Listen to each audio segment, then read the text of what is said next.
वो सीधे सीधे मुसलमानों को गद्दार बुला रहे हैं। हाँ हाँ, मैं बिल्कुल इस बात को स्पष्ट करता हूँ कि आरएसएस पर नकेल कसी जानी चाहिए थी। वो कांवड़िए जो सामने पुलिस के सामने नागरिकों को पीट रहे हैं और कांवड़िए वो जो पुलिस अफसर हाथ बांधे खड़े हैं, वो माँ का ख्याल रखने वाला बेटा नहीं है, वो माँ से प्रचार हासिल करने वाला बेटा है। बाबरी मामले में फैसला देने का आधार ही नहीं बताया गया कि क्या आधार है, इसलिए चुनाव आयोग को बिल्कुल साफ चुनाव आयोग नहीं कहना चाहिए, वो बीजेपी का आयोग है। और जब वो शाहरुख खान बोलना बंद कर देते हैं, पलटी मार जाते हैं। न्यायपालिका कैसे देखती रही कि महाराष्ट्र में चुनी हुई सरकार गिरा दी गई। याद कीजिए, वो प्रधानमंत्री नरेंद्र मोदी की माता जी थी। तो अपनी माँ का उपयोग राजनीति में कैसे करना है, को कोई अच्छाई नजर नहीं आती। किसके भीतर? प्रधानमंत्री मोदी की। प्रधानमंत्री के पीछे मैंने कहा, मतलब इन्हें मालूम है कि जनता को झूठ बोल के ही टोपी पहनाई जा सकती है। हमारे जो जजेस हैं वो प्रेरणा संविधान से लेनी चाहिए उनको न्याय करते समय। आप देखें किस दुष्यंत दवे एक बहुत महत्वपूर्ण व्यक्ति है। नाथूराम गोडसे को पहला आतंकवादी कहना, मैं मतलब इससे सहमत हूँ। मुझे इसमें बिल्कुल अभी भी मुझे बहुत से लोग मिलते हैं और वो कहते हैं कि राहुल गांधी ने कैसा बयान दिया था, आलू डालो सोना निकलेगा। मैं आपसे कहूं कि राहुल गांधी के भीतर क्या फिलहाल कमियां या बुराइयां? राहुल गांधी की सबसे बड़ी बुराई है अरविंद केजरीवाल ने अन्ना हजारे का आविष्कार किया। केजरीवाल ने अन्ना हजारे का आविष्कार किया? जी।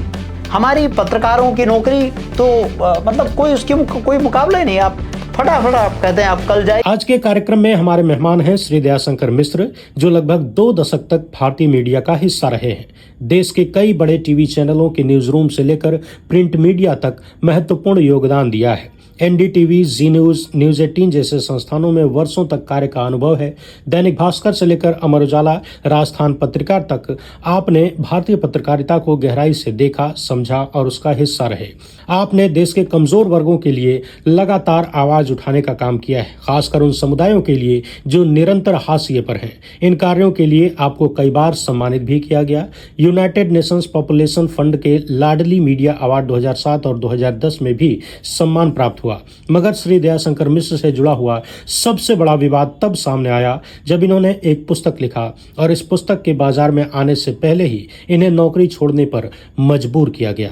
एक चुटकी सिंदूर की कीमत तुम क्या जानो रमेश बाबू, ये डायलॉग किसी वक्त में बड़ा चर्चित हुआ करता था। मगर आज की तारीख में जब मैं ये पुस्तक देखता हूँ तो ये मेरे दिमाग में गूंजने लगता है कि एक पुस्तक लिखने की कीमत तुम क्या जानो फलाने बाबू। अब ये फलाने कौन है, आप लोग अंदाज़ा लगाते रहिएगा। फिलहाल हमारे साथ इस पुस्तक के लेखक श्री दयाशंकर मिश्र जी हैं। आपसे बहुत बहुत स्वागत है सर आपका। नमस्कार। पहला सवाल तो ये है कि क्या आपने कभी कल्पना भी किया था कि एक पुस्तक लिखने के कारण आपकी नौकरी चली जाएगी, ज़िंदगी में इतनी उथल पुथल आ जाएगी? सच तो ये है कि लोकतंत्र में किताब लिखने की कीमत चुकाने जैसी बात सोची ही नहीं जा सकती, सोची ही नहीं जानी चाहिए। क्योंकि लोकतंत्र में तो किताब लिखना सबसे शाबाशी की बात होनी चाहिए, सबसे प्रशंसा की बात होनी चाहिए। हम सब भारत में देखते आए हैं, हमारे दर्शक देखते आए हैं कि किताबें लिखने पर संस्थान, कंपनियां प्रोत्साहित करती थी। बड़े बड़े नेता और समाज में इसको एक सम्मान का काम है। लेकिन अगर किताब लिखने पर कीमत चुकाई जा रही है, पहले इस्तीफा मांगा जा रहा है, तो इसका मतलब बिल्कुल साफ है कि देश में लोकतंत्र दिखावे का है। देश में एक ऐसी तानाशाही है जिसने बाहर से पर्दा लगा रखा है लोकतंत्र का। आपने मतलब सोचा था, ये थोड़ा बहुत अंदाज़ा था भीतर से, कुछ लग रहा था कि किताब आएगी बाज़ार में, लोगों को पता चलेगा तो मेरे साथ ऐसा हो जाएगा, पहले इस्तीफ़ा दो फिर किताब लिखो, ऐसा कुछ? नहीं, बिल्कुल नहीं। क्योंकि उसी जहाँ पर मैं अपना काम कर रहा था जी, अपनी नौकरी कर रहा था। नाम लेना चाहेंगे आप?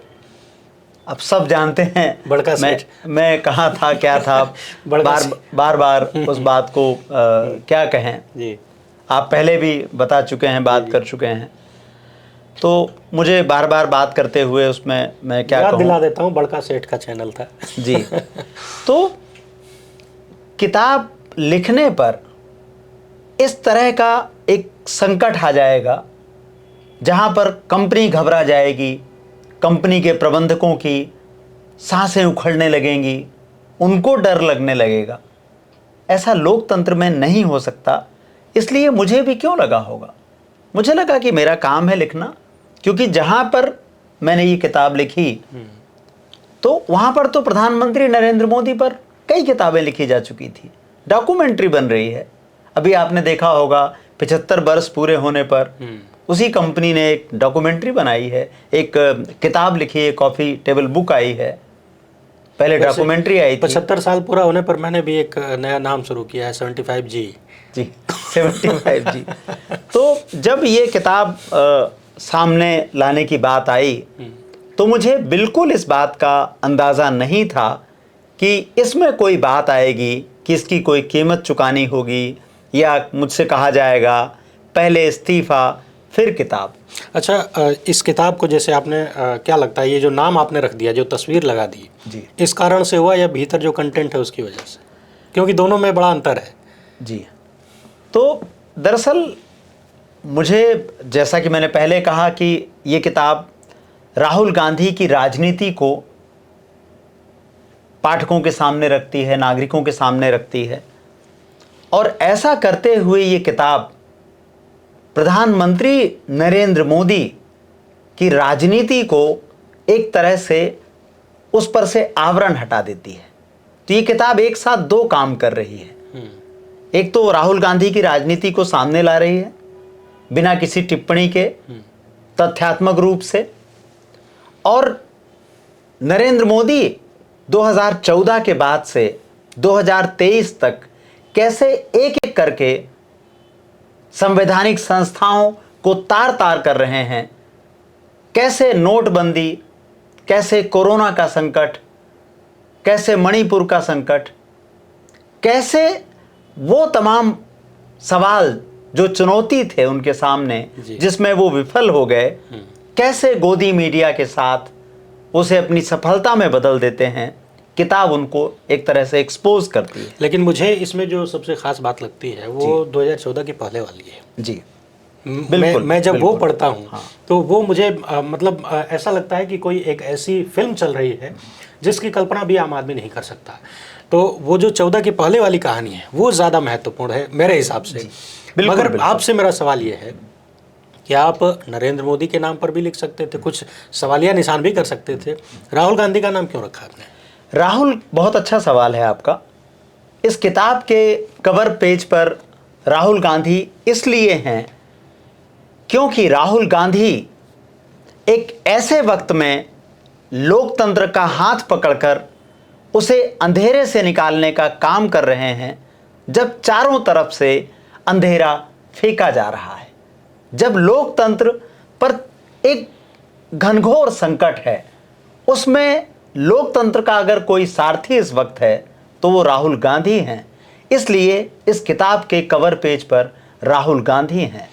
राहुल गांधी की जो भूमिका है इस वक्त वो बहुत साफ है, और इस किताब के कवर पेज पर राहुल गांधी इसलिए हैं क्योंकि भारत जोड़ो यात्रा इस देश की एक ऐसी ऐतिहासिक यात्रा है जिसका अभी तक सही तरीके से मूल्यांकन ही नहीं हुआ।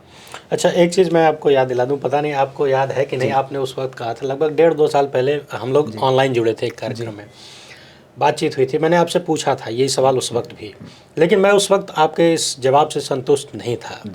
लेकिन पिछले लगभग 2 साल, खासकर यात्राओं के बाद और अब चुनाव आयोग को लेकर जिस तरीके से और तमाम संस्थाओं को लेकर जिस तरीके से राहुल गांधी मुखर हैं, खासकर उन बिंदुओं पर जिस पर ज़्यादातर लोग सन्नाटा मार जाते हैं, मुंह बंद हो जाता है।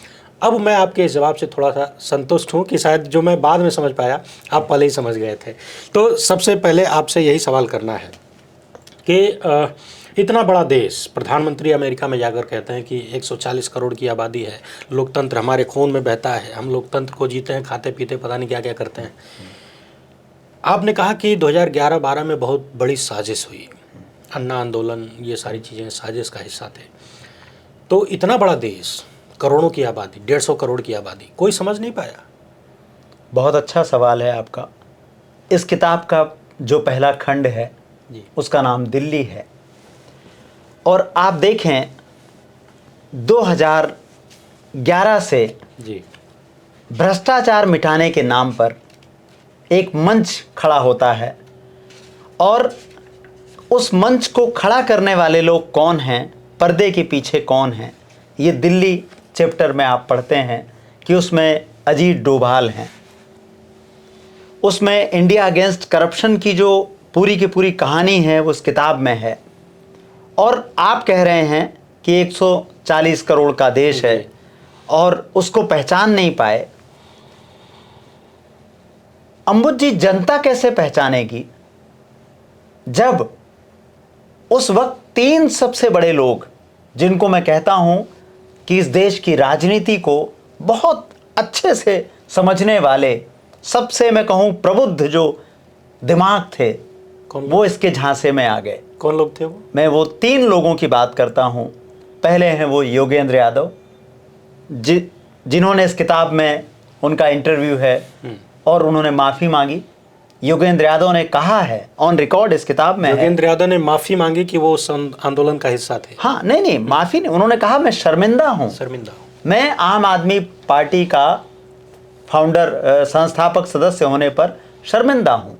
दूसरे प्रशांत भूषण की जो वकालत है वो सामाजिक सरोकार की वकालत है। वो एक तरह से आप कहें कि कंपनियों के आतंक के खिलाफ की वकालत है, लोकतंत्र के लिए वकालत है। तो इतने प्रबुद्ध, इतने शार्प माइंडेड, और ये रोशनी दिखाने वाले हम इनको मानते हैं। आज भी हैं और आज भी जो वो काम कर रहे हैं उसकी जितनी तारीफ हो कम हो। वही प्रशांत भूषण जब राजदीप सरदेसाई को इंटरव्यू देते हैं, मेरे ख्याल में 2020 में, तो वो कहते हैं कि मुझे जीवन भर इस बात का अफसोस रहेगा कि मैं अन्ना आंदोलन में बीजेपी और आरएसएस की भूमिका को समझ नहीं पाया। तो योगेंद्र यादव शर्मिंदा हुए, वो नहीं समझ पाए, प्रशांत भूषण नहीं समझ पाए। एक तीसरे व्यक्ति भी थे जिनकी छवि लाखों युवाओं के मन में एक प्रबुद्ध शिक्षक की थी, प्रोफेसर आनंद कुमार। इस किताब में उनका भी जिक्र है। उन्होंने भी मुझसे बातचीत में कहा कि एक बड़ी गलती थी। तो ये जो 3 लोग थे, और आज मत देखिए 2011 में ये 3 लोगों की हैसियत क्या थी, उस वक्त अरविंद केजरीवाल की हैसियत क्या थी। अरविंद केजरीवाल की कोई राजनीतिक हैसियत नहीं है। जनता के दिमाग में उनकी छवि एक सामाजिक कार्यकर्ता की है, जिसको अवार्ड मिले हैं दुनिया भर में। इन 3 लोगों की तुलना में तो कुछ भी नहीं था। तो ये जो 3 लोग थे, ये 3 लोग नहीं थे, ये 3 प्रकाश स्तंभ थे। आप याद कीजिए, उस समय जब भी चुनाव की बात आती थी, जब भी राजनीति की बात आती थी, तो योगेंद्र यादव का नाम सबसे पहले और सबसे सम्मानजनक तरीके से लिया जाता था। तो ये जो 3 लोग जब नहीं समझ पाए, तो जनता की आप क्या बात करते हैं। उस वक्त अगर कोई एक व्यक्ति समझ पाया, या और भी लोग होंगे जो मेरी जानकारी है, मैं उस एक व्यक्ति का नाम बहुत आदर से लेता हूं, और वो हैं पी साईनाथ, जो देश के वरिष्ठ पत्रकार हैं और जिन्होंने एक तरीके से सरकारी अवार्ड पत्रकारों को क्यों नहीं लेने चाहिए, उसकी मिसाल उन्होंने कायम की थी। और जब उनको मैक्स से मिला था तो उनको संसद में भाषण देने के लिए बुलाया गया था। ये बात हमारे दर्शकों को शायद ना पता हो, पी साईनाथ के बारे में उनको जानना चाहिए। और संसद में जाकर उन्होंने सरकार की आलोचना की थी। और क्या ये सरकार वो साहस कर सकती है कि जब इस समय की पत्रकारिता की रीढ़ रवीश कुमार को मैक्स से मिला तो बधाई तक नहीं दे पाए, बधाई तक नहीं दे पाए। तो क्या आप कल्पना कर सकते हैं कि उस वक्त, क्या लोग कहते हैं कि सरकारें बदलने से कुछ नहीं होता, सरकारें बदलने से बहुत कुछ होता है। ये एक प्रमाण है कि पी साईनाथ जो सरकार के कटु आलोचक थे, उनको संसद में बुलाया जाता है और संसद में पहुंच करके भी वो आलोचना करते हैं। और सरकार उसके बाद उनको अवार्ड भी देती है, कहती कि साहब आपको ये नागरिक सम्मान दे रहे हैं, पद्मश्री की बात आती है, वो मना कर देते हैं। और जब रवीश कुमार को मैग्सेसे मिलता है तो सब चुप हैं। ये दो सरकारों का चरित्र है। वो भी एक सरकार थी, ये भी एक सरकार, वो भी एक सरकार थी, उसमें भी कुछ कमियां रही होंगी, लेकिन ये भी एक सरकार है। और पी साईनाथ उन कमियों पर ही तो बोल रहे थे जी। तो अब आप उस सवाल पर लौटते हैं कि आप देखिए कि ये तीन लोग नहीं समझ पाए, बाकी कोई नहीं समझ पाया। बड़े बड़े टीवी चैनलों के संपादक जी, उस समय ऐसा लगता था कि जैसे अरविंद केजरीवाल का इंटरव्यू करके, उनसे बात करके अपने आप से अभिभूत हो जाया करते थे। उस समय अरविंद केजरीवाल का इंटरव्यू करना जैसे लगता था कि क्रांति का हाथ पकड़ करके आप चल रहे हैं। उसको छू लेने भर से लोग चमत्कृत हो जाना समझते थे। और एक बात और इसमें जोड़नी ज़रूरी है कि बहुत से लोगों को लगता है कि अन्ना हजारे ने अरविंद केजरीवाल की खोज की। बहुत सारे लोगों के दिमाग में लगता है, लोगों को तो ये लगता है कि अन्ना हजारे ने एक माहौल बनाया, फिर केजरीवाल ने उसको कैप्चर कर लिया। ये मैं आज आपके इस चैनल के माध्यम से कहना चाहता हूँ। इस किताब में भी दिल्ली चैप्टर में इसकी पूरी कहानी है। और वो कहानी ये है कि अरविंद केजरीवाल ने अन्ना हजारे का आविष्कार किया। केजरीवाल ने अन्ना हजारे का आविष्कार किया। जी, अरविंद केजरीवाल ने अन्ना हजारे का आविष्कार किया, या सरलता से समझें तो खोज की। एक ऐसा आदमी चाहिए था आरएसएस को, जी, बीजेपी को, अरविंद केजरीवाल को, जो गांधी जैसा दिखता हो, गांधी ना हो। जब हम कहते हैं कि जैसा दिखता हो मतलब डमी हो। गांधी हो तो खतरा हो जाएगा फिर तो। गांधी हो ही नहीं सकते, गांधी दूसरा नहीं हो सकता। गांधी एक ही थे जिसको नाथूराम गोडसे ने गोली मारी, ये बिल्कुल साफ होना चाहिए। तो गांधी जैसा नहीं, गांधी की डमी, गांधी जैसा मतलब गांधी नहीं, गांधी दिखने में गांधी दिखने में, शक्ल तो किसी की भी हो सकती है। बिल्कुल। हम में से कोई भी कोशिश करे तो किसी के मिलता जुलता आपकी शारीरिक भाव बना सकता है। और दूसरा, वो उपवास कर सकता हो। तो इन दोनों कसौटियों में अन्ना हजारे पास हो जाते हैं। और फिर अन्ना हजारे की खोज करके लाते हैं। इस किताब में महाराष्ट्र के बड़े पत्रकार और इस समय मैं कहूं कि जो सांप्रदायिकता को लगातार ललकार रहे हैं, जी, राजू पारुलेकर साहब, उन्होंने पूरा इसमें इसका पूरा ब्यौरा दिया है। उनका एक पूरा साक्षात्कार इस किताब का हिस्सा है। वो बता रहे हैं कि कैसे ये कौन इसका सूत्रधार है। अच्छा, यहीं पर मुझे याद आता है उस वक्त का टीवी हम लोग भी देखते थे, हालांकि इन चीज़ों की समझ नहीं थी क्या हो रहा है। 10 बाई 10 के कमरे में अन्ना हजारे जी रहते हैं, संत का जीवन जीते हैं, बिल्कुल गांधी की तरह। अन्ना नहीं है, आंधी है, देश का दूसरा गांधी, ये सारी चीज़ें चलती थी। तो मीडिया का क्या रोल था इसमें? Media, RSS, Arvind Kejriwal, BJP, सब अन्ना आंदोलन के हिस्से थे। मैं रिपीट कर रहा हूं, अन्ना आंदोलन की जो पूरी की पूरी योजना थी, बीजेपी, आरएसएस और अरविंद केजरीवाल। हमारे दर्शक जो अभी स्क्रीन पर जो आप ये तस्वीर दिखा रहे होंगे, इस तस्वीर को ध्यान से देखिए। इस तस्वीर में कौन कौन लोग बैठे हुए हैं?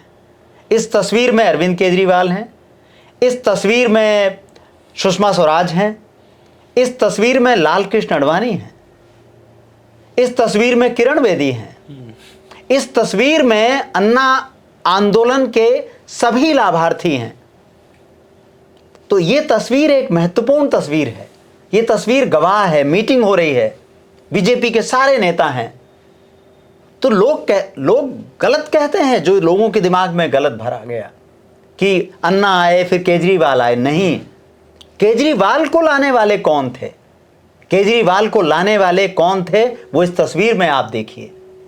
और फिर केजरीवाल से कहा गया कि इसकी पटकथा कैसे बने, तो केजरीवाल उस खोज में जुटते हैं।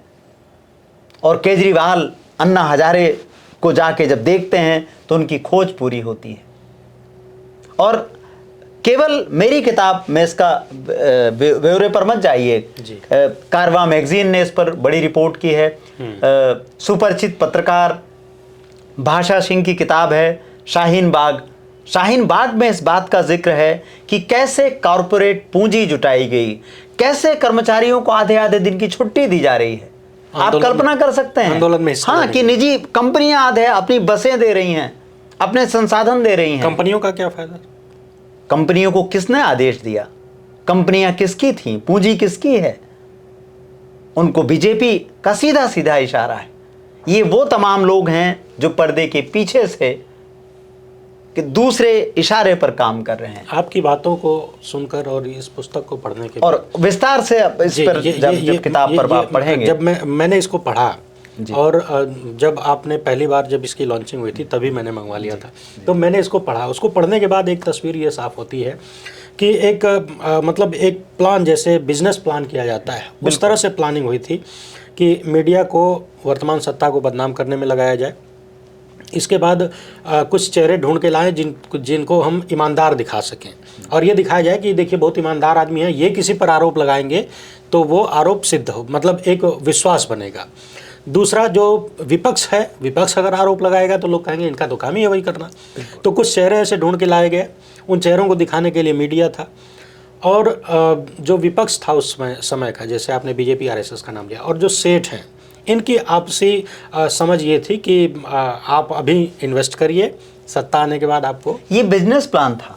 ये बिल्कुल आपने ठीक टर्म इस्तेमाल किया अभी थोड़ी देर पहले कि बिजनेस प्लान था। और ये इसलिए शुरू हुआ क्योंकि इसके पहले आप देखें राहुल गांधी क्या कर रहे हैं भाई। समय केंद्र में तो यूपीए की कांग्रेस की सत्ता से कुछ तकलीफ रही होगी, तो आप देखें राहुल गांधी भट्टा परसोल में हैं, अपनी सरकार के खिलाफ हैं। केंद्र में तो उनकी सरकार है, बिल्कुल, तो भट्टा परसोल में किसानों के पक्ष में खड़े हैं। आप कल्पना कर सकते हैं कि बीजेपी की कहीं सरकार हो और उसके नेता विरोध करते हुए नजर आते हैं। राहुल गांधी की राजनीति को समझने के लिए यह समझना जरूरी है कि जब यूपीए सत्ता में थी तो राहुल गांधी क्या कर रहे थे। राहुल गांधी भट्टा परसोल में है, राहुल गांधी नियमगिरी में है, और नियमगिरी यानी उड़ीसा, वहां की पहाड़ियों में जाकर आदिवासियों के साथ खड़े होते हैं अपनी सरकार के खिलाफ। अच्छा, एक बात ये नेता का काम, थोड़ा सा क्लियर कर दीजिए, भट्टा परसोल में राहुल गांधी क्या कर रहे थे? भट्टा परसोल में किसानों के समर्थन में खड़े थे, क्योंकि जो भूमि अधिग्रहण बिल आया हुआ था, तो भूमि अधिग्रहण बिल के और तमाम भूमि अधिग्रहण और हाईवेज के लिए जो अधिग्रहण चल रहे थे उसमें किसान आंदोलन कर रहे थे। आदिवासियों के साथ क्या कर रहे थे? आदिवासियों, जब कंपनियों को जमीनें दे दी गई, उनकी सरकार थी केंद्र में, जो अलॉटमेंट हो रहे थे वहां, तो उसके खिलाफ खड़े होते हैं। तो राहुल गांधी अपनी सरकार को विवश करते हैं कि वो जो नियमगिरी की पहाड़ियों के लिए जो अलॉटमेंट है निजी कंपनियों को, उसको रद्द किया जाए या उसको बदला जाए। आज की तरह नहीं है। और आप देखें कि 2013 में वो भूमि अधिग्रहण बिल आता है, फिर रिवीजन होता है जब ये सारा विरोध होता है, और उसमें, और ये पुराना कानून था, यानी जो लोग, जो सेठ लोग थे जी, जिनको धंधा करना था, धंधा करना क्या था, धंधे को इतना फैला देना था कि सब कुछ अपने कंट्रोल में रहे। जी, वो लोग राहुल गांधी के कार्यों को देख के डर गए। बिल्कुल, और इसलिए सत्ता परिवर्तन जरूरी हो। बिल्कुल। उस समय ये जो सारे पूंजीपति हैं, उनको जो आप कह सकते हैं कि बीजेपी है या जो बीजेपी के सूत्रधार थे, उन लोगों ने इस तरह से उसको माहौल को प्रोजेक्ट किया और मीडिया में अपनी हिस्सेदारी को बढ़ाया कि ये पूंजीपति के विरुद्ध है ये सरकार, हमें फ्री हैंड चाहिए। आज आप देख रहे हैं किस तरीके के श्रमिक सुधारों की बात हो रही है। अब पहले ये होता था कि आप 9 घंटे काम करिए, 10 घंटे काम करिए। अब सरकार श्रम सुधारों के नाम पर 12-12 घंटे की ड्यूटी आवर्स कर रहे हैं। आप देखिए अभी गुजरात सरकार ने एक नियम पास किया है जिसमें कहा गया है कि 12 घंटे से ज्यादा भी काम ले सकता है सेठ। तो ये सरकार सेठों के पक्ष में काम कर रही है। सेठ को जैसा कानून बनाना है वैसा बना ले। आप, ये केवल संयोग नहीं है। आपने देखा होगा कुछ समय पहले पूंजीपति सोशल मीडिया पर लिख रहे हैं। आपने देखा कि किस तरह नारायण मूर्ति वकालत कर रहे हैं। वो एक दिन की छुट्टी जो मिलती है उसको कह रहे हैं कि रविवार के दिन क्या करते हैं। दूसरी कंपनियों के लोगों ने भी शामिल किया। पूंजीपति ये भी कहने लगे हैं कि हम चाहते हैं कि आप 100 साल तक कुर्सी पे बैठे रहें। हाँ? महामानव। और आप, केवल ये संयोग था कि गुजरात में जो सम्मेलन हो रहा है, जो आप देखें इन्वेस्टर मीट हो रही थी जब नरेंद्र मोदी वहां मुख्यमंत्री थे, तो पहली बार था कि एक पूंजीपति मुकेश अंबानी वहां कहते हैं कि हम चाहते हैं कि नरेंद्र भाई प्रधानमंत्री बने। अनिल अंबानी? नहीं, मुकेश अंबानी का बयान है। अच्छा। उन्होंने कहा कि अब समय आ गया है, या इस तरीके की उनकी बात थी जिसमें उन्होंने कहा कि अब प्रधानमंत्री बने आप। और आप देखें किस तरह से बात हो रही है। क्या उस समय की सरकार ने उनके बाद उनके खिलाफ कोई कार्रवाई की? क्योंकि लोकतंत्र था। मैंने आपसे कहा कि जब मैं किताब लिख रहा था तो किताब लिखने के पहले इसलिए डरता, अगर मैं तानाशाही होती तो डरता मैं, लेकिन लोकतंत्र है था ना, तो मैं क्यों मुझे डरना चाहिए। लेकिन मैं तो एक पत्रकार हूं, मोटे तौर पर लेखक बना हूं, और पत्रकार रहते हुए मैंने एक तथ्यात्मक किताब लिखी। उस किताब से इतनी नाराजगी, इतना डर अगर किसी कंपनी को है तो एक कंपनी की समस्या है, सरकार की समस्या है। सरकार के लोग, आईटी सेल क्या दुष्प्रचार कर रहे हैं, मैं उसमें से किस किस का जवाब दे सकता हूं। देश भर के जितने बड़े मीडिया संस्थान हैं उनमें से ज़्यादातर में आप काम कर चुके हैं, प्रिंट से लेकर इलेक्ट्रॉनिक तक। अमृतकाल में आपने उसमें क्या देखा? देखिए, ये अमृतकाल किसका है मुझे नहीं पता। आपको पता है? हैं? आपको पता है? और ये सबको पता है, मुझे भी पता है, दर्शकों को भी मैं पता ये कहना चाहता हूं कि ये अमृतकाल किसका है, ये तो नाम है, ये नाम है। ये सरकार का अमृतकाल है, पूंजीपतियों का अमृतकाल है। जी देखिए, मैंने कहा ना आपको तो पता है। मेरे कहने का मतलब है कि अमृतकाल किसका है, ये सरकार से पूछना चाहिए कि सरकार का अमृतकाल है, पूंजीपतियों का अमृतकाल है, सत्ता में बने रहने वालों का अमृतकाल है, गोदी मीडिया के लपट झंडिसों का। हाँ, लेकिन ये नागरिकों का, जनता का अमृतकाल है। मेरा संबंध, मेरा जो लोकतंत्र है वो जनता का है। मेरे लिए जो कुछ है वो लोकतंत्र है। तो ये लोकतंत्र का अमृतकाल नहीं है। ये सरकार का अमृतकाल हो सकता है, पूंजीपतियों का अमृतकाल हो सकता है, मन माने जो लोग सरकार से खुली छूट ले रहे हैं, एक पेड़ मां के नाम लगाते हैं और दुनिया भर का उसका विज्ञापन होता है, और हम देख रहे हैं कि हजारों लाखों पेड़ काटे जा रहे हैं अडानी के नाम, और एक शब्द नहीं है। तो ये कैसा अमृतकाल है? ये अमृतकाल उनका है केवल जो अपने कहे शब्दों को ही सच मानते हैं। मैं आपसे वो अंतर जानना चाहता हूँ जो अमृतकाल से पहले था न्यूज़ रूम में, और अमृतकाल के बाद। अमृतकाल जो अभी आपका चल रहा है, आप देख रहे हैं, इसको समझना बहुत मुश्किल नहीं है, बहुत आसान है। मैंने आपसे कहा कि जब इसके पीछे आप जाएं कि यूपीए की सरकार थी तो पी साईनाथ कटु आलोचक थे। पी साईनाथ पहले टाइम्स ऑफ इंडिया में पत्रकार के रूप में काम करते हैं, और जब देखते हैं कि टाइम्स ऑफ इंडिया किसानों को कवरेज नहीं दे रहा है, ग्रामीण अर्थव्यवस्था को कवरेज नहीं दे रहा है, गांव की खबरों को कवरेज नहीं दे रहा है, तो वो नौकरी छोड़ देते हैं। क्या पी साईनाथ को कोई गद्दार कहता है?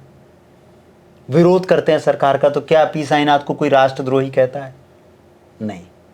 पी साईनाथ किताब लिखते हैं, किताब उनकी दुनिया भर में प्रसिद्ध होती है, और उनको मैक्सेसे मिलता है उनके काम की वजह से, किताब काम सबकी वजह से। और वो जो आलोचक है सरकार की आलोचना कर रहे हैं, मैंने भी पी साईनाथ का इंटरव्यू किया जी, और आलोचना का ही किया, और वो एक अखबार में, सबसे बड़े अखबार में हिंदी के छपा, क्योंकि मैं वहां तब काम कर रहा था। तो आप अंतर समझिए, सबसे बड़े आलोचक पी साईनाथ, उनका इंटरव्यू करता हूं, सरकार की आलोचना भी छप रही है, और उनको जब मैक्सेसे मिलता है तो सरकार, वही सरकार उनको लोकसभा में बुलाती है, सदन में बुलाती है, सदन में जाके सदन में जाकर के भी वो आलोचना करते हैं। इससे बड़ा अंतर क्या होगा? और आज की सरकार जब रवीश कुमार को मैक्सेसे मिलता है तो एक शब्द की बधाई नहीं दे पाते, क्योंकि उनका लोकतंत्र में यकीन नहीं है। ये तो आपने बहुत बड़ा नाम ले लिया। जो सरकार अपने बलबूते छोटी छोटी संसाधनों में हमारे जैसे लोगों को काम करने में तमाम तरीके की बाधाएं इधर उधर से, मैं ये नहीं कह सकता कि सीधे तौर पर सरकार ने कुछ किया, मगर ये भी नहीं है कि ये सब कुछ अपने से होता है। नहीं, मैंने केवल ये एक आपको, जैसे आपने पूछा ना अंतर क्या है, दूसरा ये समझने के लिए है कि भाई मैक्सेसे है, तो जब आप इतनी बधाई तक नहीं दे सकते हैं तो आलोचना को क्या बर्दाश्त करेंगे। दूसरा, उस वक्त के आपको जब प्रधानमंत्री थे डॉक्टर मनमोहन सिंह, आप जरा याद कीजिए किस तरह के मीम चलते थे। एक कंपनी सो सॉरी नाम का एक शो बनाती थी जिसमें आए दिन लगभग अभद्रता की हद तक टिप्पणी की जाती थी। उस सो सॉरी ने पिछले 10 साल में 11 साल में क्या बनाया, आप मुझे बताएं। तो जो लोग मनमोहन सिंह पर लिख लिख करके एकदम मान लीजिए कि कलम तोड़ रहे थे, वही सारे लोग तो अभी भी न्यूज रूम में हैं। वही एनडीटीवी था। तो आप देखें कि कभी कोई बात नहीं आई, सब अपना अपना काम कर रहे थे। 2014 के बाद से आखिर प्रधानमंत्री की आलोचना करना, एक किताब लिखना, यह अपराध कैसे हो गया? तो यह बताता है कि पहले न्यूज रूम कैसे थे और अब न्यूज रूम कैसे हैं। एक बात बहुत अच्छे से समझनी जरूरी है कि पत्रकारिता का भारत में कभी कोई स्वर्ण युग नहीं था, अमृतकाल कि कोई ऐसी चीज नहीं थी कि बहुत परफेक्ट था। सरकार, लोग अपने अपने दबाव, अपनी चीजें, परेशानियां, उसमें पत्रकार से पहले ये समझना जरूरी है कि पत्रकारों को मंच कौन देता है। तो वो सेठ हैं, वो कंपनियां चला रही हैं, तो वो जितनी आज़ादी दे सकती थी वो दे रही थी। अगर अमेरिका जैसी बात होती, न्यूयॉर्क टाइम्स जैसी बात होती, वो भारत में कभी नहीं है। लेकिन वो जैसा भी था 10 साल पहले, वो बहुत अर्थ में बिल्कुल अलग, उसमें जमीन आसमान का फर्क है। तीसरी मिसाल, 2 मिसालें मैंने आपको दी। एनडीटीवी का अधिग्रहण, ये सबसे सामान्य उदाहरण है कि एक ही चैनल था जो अलग था, एक ही आवाज बची थी 2014 के बाद जो अलग थी। तो ये आजाद भारत के इतिहास में पहली बार हुआ कि एक पत्रकार की आवाज बंद करने के लिए, रवीश कुमार का बोलना बंद करने के लिए एक कंपनी पर अधिग्रहण किया गया, एक कंपनी का अधिग्रहण किया गया। आप याद कीजिए किस तरीके से सीबीआई के छापे पड़ रहे थे एनडीटीवी पर, और याद कीजिए कि कैसे जब 2022 में उस पर कब्जा कर लिया गया छल पूर्वक, तो सीबीआई ने क्लोजर रिपोर्ट कुछ वक्त पहले दायर की है। तो कितना आसान है ना, एक कंपनी को बदनाम करने के लिए, उस पर कब्जा करने के लिए दुष्प्रचार फैलाइए, और जब कंपनी आपके लाला जी की हो गई, आपने उस पर बलपूर्वक हमला कर दिया। वो खरीदा बेचा नहीं गया है, अधिग्रहण है, जबरिया लूट है। पहले भी जैसे मीडिया संस्थान, तमाम जो बड़े संस्थान हैं, वो सेठ ही चलाते थे, तो उनमें कुछ नैतिकता थी लोकतंत्र को लेकर, ये कहा जा सकता है? वो सरकार से थी। आप इस बहुत अच्छा सवाल है आपका। आप देखें कि एनडीटीवी के पास, एनडीटीवी का जो मालिकाना हक था वो किसके पास था? पहले डॉक्टर प्रणय राय के पास है। वो एक लोन लेते हैं, सारी कहानी तो लोन की आई ना, वो तो पूरी कहानी मैंने बताया था। तो वो जो लोन है वो किसके पास था? वो लोन तो मिस्टर अंबानी के पास था। और आप उस समय के प्राइम टाइम के शो देखिए कितने तीखे थे, और उसमें रवीश कुमार के साथ कौन लोग बैठे हैं?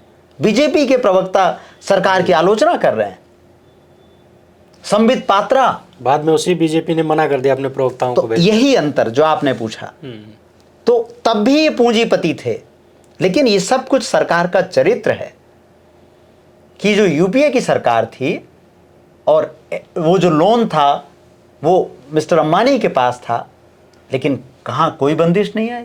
तो आखिर ऐसा क्या बदल गया कि रातों रात, किसने जांच इस बात की होनी चाहिए भविष्य में कि क्या ऐसा दबाव पड़ता है मिस्टर अंबानी पर कि वो जो लोन था 400 करोड़ का लोन, वो कंपनी वो दूसरे एक ए मिस्टर दूसरे ए मिस्टर को दे देते हैं, मिस्टर ए को दे देते हैं, A1 A2 को दे देते हैं 400 करोड़, और जैसे ही वो दे देते हैं वैसे ही सबको क्लीन चिट मिल जाती है। तो एनडीटीवी का अधिग्रहण भारत में लोकतंत्र पर कब्जे का बिल्कुल स्पष्ट प्रमाण, उसमें कोई व्याख्या की जरूरत ही नहीं है। तो ये किताब, इसलिए जो आपने बात कही, ये किताब इसीलिए आई। ये किताब नहीं आती अगर एनडीटीवी का अधिग्रहण नहीं होता, ये किताब नहीं आती अगर एंकरों को, टेलीविजन संपादकों को लिख करके नहीं दिया जाता कि आज की डिबेट क्या चलेगी। ये कौन लिख के देता है? लिख के सब लोग जानते हैं कि सरकार के पास से कैसे सरकार इसको जो है वो तय करती है, इसीलिए एक रूपता है। हमने सुना है कोई है एक व्हाट्सएप सुबह सुबह आ जाता है वहाँ से। सब लोग, ज़्यादातर लोग जानते हैं, इन बातों को दोहराने का कोई अर्थ नहीं है। अच्छा, लेकिन वो एक मैसेज है और वो एक रूपता उसका प्रमाण है। जी। पिछले लगभग 11.5 साल में देश में भीड़ की हिंसा यानी मोबोक्रेसी जो एक चल रही भीड़ तंत्र का, उसको कैसे देखते हैं आप? इससे अधिक विडंबना, दुर्भाग्यपूर्ण घटना भारत में कुछ भी नहीं हो सकती कि मॉब लिंचिंग भारत का न्यू नॉर्मल बन गया है। मॉब लिंचिंग इतनी सामान्य हो गई है और ये इतना पीड़ादायक है कि भीड़ नागरिक को पीट पीट कर मार डालती है और हमारे लिए वो एक सिंगल कॉलम पहले पन्ने की खबर भी नहीं बची है। अभी आपने देखा कि कल राजस्थान में एक बैल लेके, हाँ, पशुओं के कारोबार के मामले में भीलवाड़ा में एक युवक की पीट पीट कर हत्या कर दी गई, मार डाला गया। कितने टीवी चैनलों में आपको खबर दिखी, कितनी वेबसाइट ने लिखा। अब तो डर के मारे मॉब लिंचिंग शब्द नहीं लिखते हैं। जब मुसलमान को मारा जाएगा तो मॉब लिंचिंग लिखने से पहले 100 बार सोचते हैं अखबार। उनकी हेडलाइन ये कहती है। परमिशन लेते होंगे, अब जो भी जहाँ से परमिशन लेते हैं, अनुमति लेते हैं। तो ये जो मॉब लिंचिंग है, ये संविधान का सीधा सीधा उल्लंघन है। अच्छा, इससे पहले भी, अमृतकाल लागू होने से पहले भी आपने इस तरह की घटनाएं देखा था? देखिए, इस तरह की कुछ घटनाएं कुछ जगह होती थी, लेकिन उनका क्रम नहीं था। और जब घटना होती थी तो जो उसका दोषी था वो कभी आपको सामने आकर के इस तरह नहीं कहता था। आप बताइए, वो अगर कभी हो गया तो उसके दूसरे कारण थे। उसके कारण उसके कारण में एक एक्सीडेंट हो सकता है। मान लीजिए कहीं पर एक्सीडेंट हुआ और एक अकेला आदमी था, उसने 10 लोगों को मार दिया। वो उस हिंसा के, वो अलग तरीके की हिंसा, उसका कारण अलग था। उसका कारण अलग था। अभी तो सीधी दादागिरी है बजरंग दल की, सीधी दादागिरी है हिंदू संगठनों की कि एक पशु लेकर के कोई जा रहा है और उससे आप नाम पूछते हैं, उसका नाम दयाशंकर है, उसका नाम अंबुज है, तो आप कहते हैं ठीक है जाओ। लेकिन अगर उसका नाम आसिफ है, उसका नाम अगर पहलू खान है, तो आप और उसके पास पेपर भी हैं, उसके पास सारे कागज भी हैं, तो वो सरकार जो अपने नागरिकों की धर्म के आधार पर हो रही हत्या पर चुप है, तो संविधान आप करते रहिए। अच्छा, चुप ही नहीं है, ऐसे लोगों को स्वीकृति दे रही है, इनाम दिया जाता और है। किसने स्वीकृति दी बताना जरूरी है। जब जयंत सिन्हा आपके केंद्रीय मंत्री थे तो 2017 में उन्होंने मॉब लिंचिंग के आरोपियों का फूल माला पहनाकर स्वागत किया था। आप, इस सरकार ने मॉब लिंचिंग को अघोषित वैधता प्रदान की। पहले उनको, लोगों को यह विश्वास दिया गया है, मारने वालों को, कि आप हमारे नायक हैं। आज आप देखिए किस तरह से घटनाएं घट रही। कुछ समय पहले मध्य प्रदेश की राजधानी भोपाल में घटना घटी, अभी यहाँ आपको मैंने बताया कि राजस्थान में घटी, उड़ीसा में लगातार घटनाएं घट रही हैं। यहाँ मुसलमान मारा जा रहा है, उड़ीसा में आदिवासी मारे जा रहे हैं, उड़ीसा में ईसाई मारे जा रहे हैं। तो मॉब लिंचिंग संविधान पर सबसे बड़ा हमला है।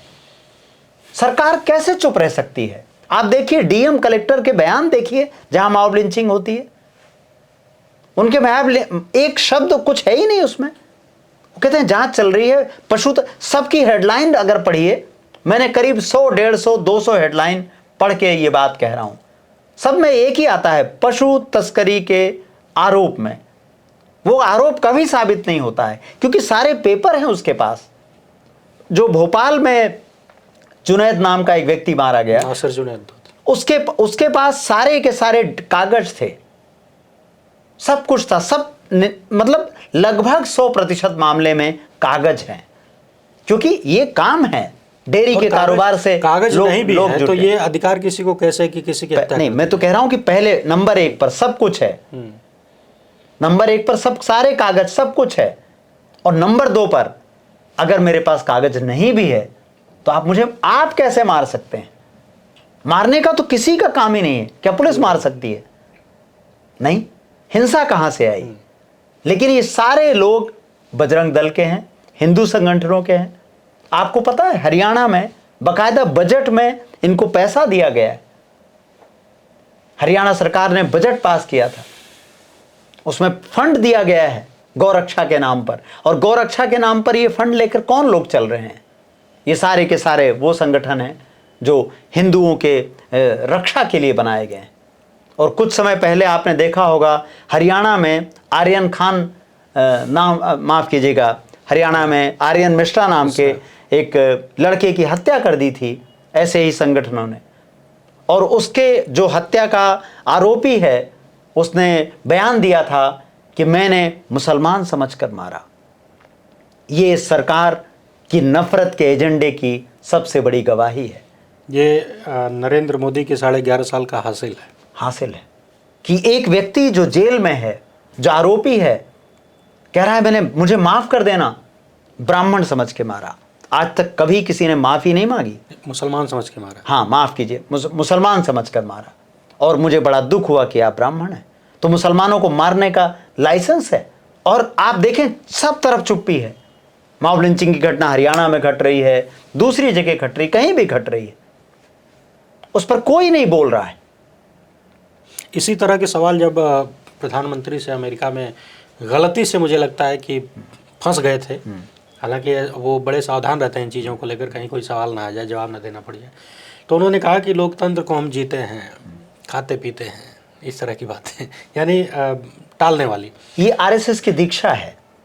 आरएसएस का सबसे बड़ा काम ही ट्रेनिंग ही सबसे बड़ी है कि मूल सवाल को टाल जाइए। जैसे नाथूराम गोडसे को आरएसएस टाल गया, जब जरूरत पड़ती है तो अपना लेता है, जब जरूरत पड़ती है तो छोड़ देता है, क्योंकि कोई रजिस्टर नहीं है।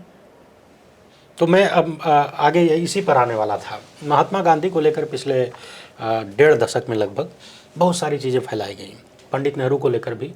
हालांकि नेहरू जी की बात अलग है, हम महात्मा गांधी की बात करेंगे, जिनके आदर्शों पर देश को कहीं ना कहीं आज़ादी मिली, जिन्होंने सब कुछ किया, पूरे देश को इकट्ठा किया। उनके बारे में जिस तरह की बातें चलती हैं, संसद में एक बीजेपी की सांसद, पूर्व सांसद अब हैं, जो बम ब्लास्ट मामले में आरोपी रही हैं, उन्होंने साफ साफ कहा कि वो एक देशभक्त था, जबकि सामान्य व्यक्ति से जो थोड़ा सा बहुत भी गांधी के बारे में जानते हैं, वो सब कहेंगे कि वो आतंकवादी था। कहा जाता है कि वो देश का पहला आतंकवादी था। आप इस बारे में क्या सोचते हैं? और दूसरी बात ये कि जैसे आपने कहा कि कुछ लोग ये भी कहते हैं कि आरएसएस से उनका जुड़ाव था, लेकिन बीजेपी आरएसएस के लोग मानते नहीं हैं कि उनका कोई जुड़ाव था, कोई लिंक था। इस पर क्या कहेंगे आप? नाथूराम गोडसे को जब आप कहते हैं कि वो देश का पहला आतंकवादी था, ये बात किसी ने कही है, सामान्य या बिल्कुल कही जानी चाहिए। बहुत सारे लोग कहते हैं। आतंकवादी कौन होता है? आतंकवादी वो है जिसके मन में आप आतंक हो। आतंक का मतलब डराना है, जो आतंक फैलाए, जो आतंक फैलाए। तो नाथूराम गोडसे को पहला आतंकवादी कहना, मैं मतलब इससे सहमत हूँ। मुझे इसमें बिल्कुल कहीं कोई समस्या नज़र नहीं आती, क्योंकि नाथूराम गोडसे ने एक ऐसे व्यक्ति के सीने पर गोलियां दागी जिसने उसका कुछ नहीं बिगाड़ा था, जिसने इस देश का कुछ नहीं बिगाड़ा था, जो दूसरों को ये कहता था कि मारो मत, जो दूसरों को ये कहता था कि मर जाओ, मैं मर जाऊं लेकिन हिंसा नहीं करूंगा, जिसने इस देश की आज़ादी की लड़ाई में लोगों को इस तरह से समझाया, शिक्षा दी कि लोग बंदूकों के सामने खड़े हो गए लाखों लाखों लोग लाठियां खा रहे हैं। आप याद कीजिए, नेहरू, पटेल, ये सब लोग कौन थे? किन किन परिवारों से आते थे? सुभाष सब कुछ छोड़ करके खड़े हैं कि आओ लाठी बरसाओ। आप केवल उससे असहमत हो जाते हैं। आपकी कुंद बुद्धि, मंद बुद्धि में आता है कि मुझे इसे मारना है। क्यों मारना है? उस आदमी को क्यों मारना है जो किसी को मारने की बात ही नहीं करता है, जो ये जानता है कि हिंसा एक खतरनाक विचार है, जो ये जानता है कि अगर हिंसा से देश को आजादी मिली तो वो भी देश को बर्बाद कर देगी। आप याद कीजिए चौरा चौरी की घटना, वहां हिंसा होती है और गांधी असहयोग आंदोलन को रोक देते हैं। तो एक आदमी जो हिंसा के हर तरह से विरुद्ध है, इस बारे में ज्यादा बात नहीं होती कि गांधी जब अफ्रीका में थे तो उनको 2 बार, एक बार तो मरा हुआ जान करके लोग हमलावर छोड़ गए थे, पीटते पीटते, क्योंकि गांधी की बात से वो असहमत थे। लेकिन गांधी ने, जब गांधी स्वस्थ हुए, ठीक हुए गए, तो गांधी ने उस पर साइन करने से मना कर दिया था कि इनके खिलाफ मुकदमा चलाया जाए। तो वहां की सरकार ने उनसे कई बार पूछा कि इन पर मुकदमा चलना चाहिए मिस्टर गांधी, इन्होंने आप पर हमला किया। तो उन्होंने कहा नहीं नहीं, उनको गलती का एहसास उनको हो गया।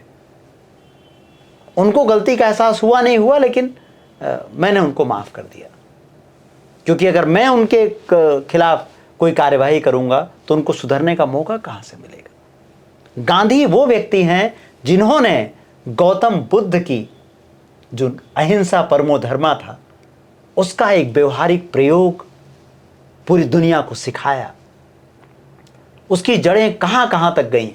अच्छा, अभी आपने जो महात्मा गांधी की बात बताई तो मुझे याद आया राहुल गांधी और प्रियंका गांधी का, वो जिन अपने पिता के हत्यारों को जिस तरीके से उन लोगों ने माफ़ किया, क्या आप उसे लिंक करते हैं कि विचार है गांधी का विचार इस देश में हर व्यक्ति पर, सामान्यतः हर व्यक्ति ये नहीं कर सकता कि वो, हाँ, लेकिन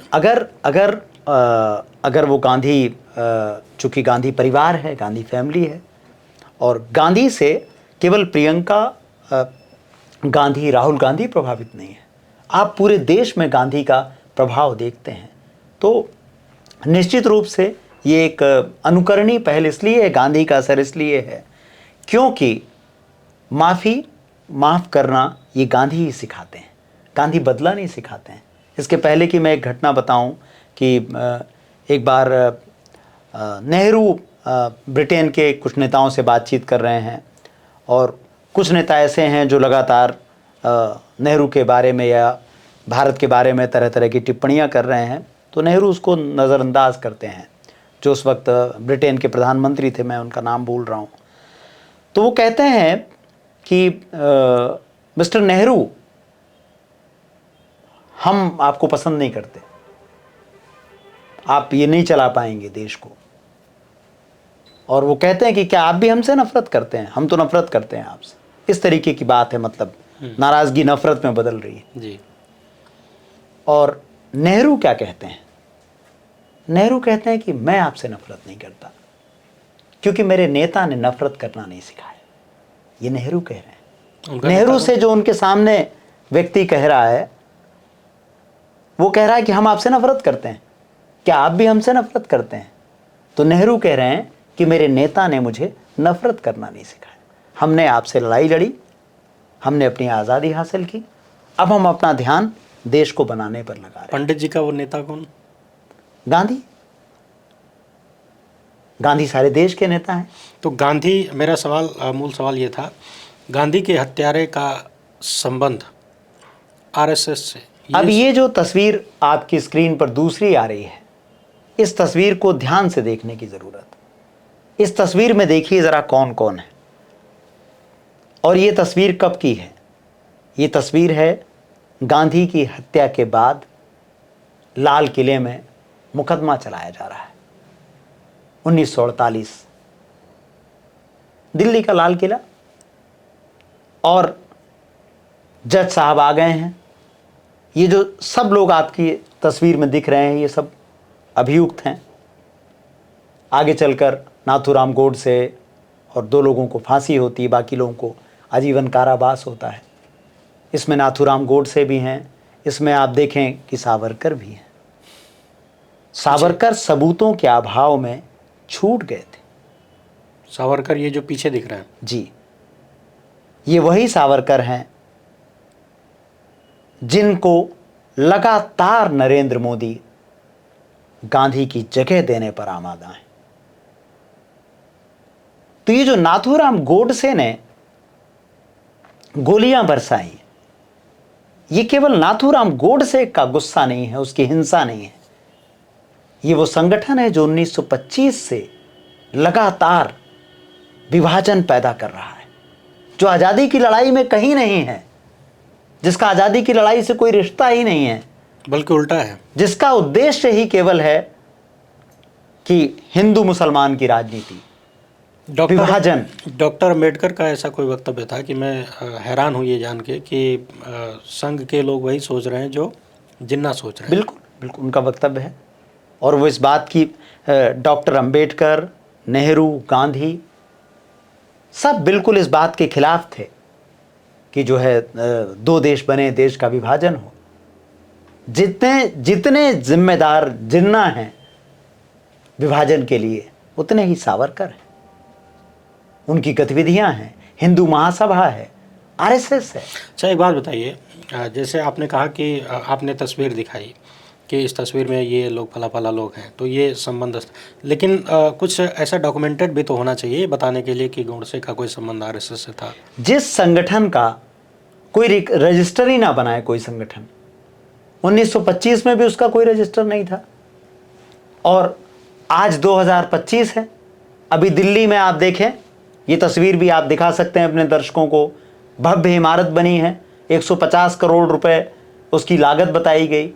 और जब पूछा गया कि इसके लिए पैसा कहाँ से आए, तो कितना मासूमियत भरा सवाल है कि 75,000 स्वयं सेवकों ने 2-2 हज़ार रुपये चंदा दिया है। आप एक दिल्ली में इमारत बना लेंगे, आप अपना ऑफिस बना लेंगे, उसके लिए कोई जीएसटी नहीं लगेगा, उसके लिए कोई पेपर नहीं लगेगा। आप भी अंबुज जी कह देंगे कि मेरे जो है इतने सब्सक्राइबर हैं, जितने भी 2 मिलियन 5 मिलियन आपके सब्सक्राइबर हैं, तो आप कह देंगे कि 5 मिलियन सब्सक्राइबर ने जो है 20-20 रुपया दिया, 30-30 रुपया दिया, तो पैसा आ गया। लेकिन सरकार तो हिसाब मांगेगी ना भाई, कहाँ से तो आरएसएस से क्यों हिसाब नहीं मांगते? जो संगठन साफ साफ तौर पर अपना कोई रिकॉर्ड ही नहीं रखता, तो रिकॉर्ड क्यों नहीं रखता है? क्योंकि जो है उसके लिए उसको अपने बचाव में मंजूरी नहीं मिली। अपने बचाव में रिकॉर्ड कौन रखता है? जिसका हिसाब साफ है वो रखेगा, जिसको अपने लोगों पर गर्व हो और जिसकी नीति साफ हो। आप शादी में मेहमानों को बुलाते हैं तो आप क्या शहर में घोषणा कर देते हैं, या शादी में या समारोह में आप रिकॉर्ड करते हैं, आपके कार्ड बनते हैं, क्योंकि आप उसको सुनियोजित रखना चाहते हैं। लेकिन और आपको जिनको आप बुला रहे हैं आप उनको जानते हैं, आपको उनको कोई दुरुपयोग नहीं करना है। लेकिन एक संगठन जिसका काम अगर केवल सकारात्मक होता तो वो सबका रिकॉर्ड रखेगा, लेकिन उसका तो कोई पंजीयन ही नहीं है, उसका तो कोई बैंक खाता नहीं है। और जिसका कोई पंजीयन नहीं है, जिसका कोई बैंक खाता नहीं है, वो 150 करोड़ की इमारत बना लेता है। आपको नहीं लगता कि इसमें कांग्रेस की सरकारें जो आज़ादी के बाद लगभग 55 साल रही, उनकी सबसे बड़ी गलती है? एक संगठन को इस तरह से क्यों चलने दिया जाए? उनका हिसाब किताब क्यों नहीं होना चाहिए? देखिए, जो उसमें कानून है, कानून एक बात समझिए बहुत अच्छे से कि बहुत कितना भी बड़े से बड़ा कानून बना लीजिए, कानून में सबसे बड़ी बात होती है कि एक नागरिक के तौर पर आप करना क्या चाहते हैं। तो भारत में जब पंजीयन का जो कानून है उसमें 2 है कि भाई आप एक संस्था चलाते हैं तो आप पंजीयन करा लें, ना भी कराएं, ये नियम है। लेकिन जो संस्थाएं अपना बिल्कुल संवैधानिक प्रक्रिया को अपनाती हैं, वो आमतौर पर अपना पंजीयन कराती हैं, क्योंकि वो पैसा लेती हैं तो वो पंजीयन कराती हैं, उनकी जिम्मेदारी तय होती है। लेकिन आरएसएस का मूल विचार ही क्या है? उसी कानून से सब काम चल रहा है। उसी कानून से दूसरे संगठन भी चल रहे हैं। लेकिन आरएसएस का मूल विचार ही क्या है? उसके मूल विचार में ही द्वंद्व है, करना कुछ और, कहना कुछ और। कांग्रेस की सरकारें कानून बना भी तो सकती थी कि आप रजिस्ट्रेशन करा लीजिए, उसको फ्री रजिस्ट्रेशन रख दीजिए। नहीं, आप इस बात को थोड़ा समझना, दर्शकों को जानना जरूरी है कि जो पंजीयन का नियम है जी। किसी भी दल के लिए, कोई भी, उसमें पंजीयन के दोनों तरीके हैं। आप बिना पंजीयन के भी संस्था चला सकते हैं। मैं यही पूछना चाहता हूँ कि ये नियम क्यों है, पंजीयन क्यों नहीं? अब ये नियम बदलना चाहिए, उस वक्त नहीं सोचा गया, क्योंकि दरअसल बहुत तरीके के संगठन चलते हैं, तो बहुत सारी उसमें कानूनी जटिलताएं पैदा हो जाती हैं। लेकिन ये इस देश में सोचा जाना चाहिए था पहले कि अगर कोई संगठन इतना बड़ा है, इस तरह के दावे कर रहा है, तो उस पर क्यों कोई उसके लिए नियम बदलने चाहिए? कि उसके देश की आज़ादी के साथ ही तमाम सारे, उसके पहले भी सवाल इनको लेकर उठते हैं। और 1948 में जब गांधी जी की हत्या हो जाती है, तो पूरा एक देशव्यापी प्रतिबंध आरएसएस पर लगाया जाता है, और वो साल भर बाद ही वो प्रतिबंध इसलिए हट जाता है पहली बार, क्योंकि लिख करके दिया जाता है कि भाई हम राजनीतिक काम नहीं करेंगे। किसने दिया? आरएसएस ने लिख करके दिया। किसको? सरकार को लिख करके दिया। उसके दस्तावेज मौजूद हैं। और आज अगर आप पूछिएगा तो कह देंगे कि हमने लिख कर नहीं दिया, क्योंकि उनको तो मुकरना ही उनकी नीति है।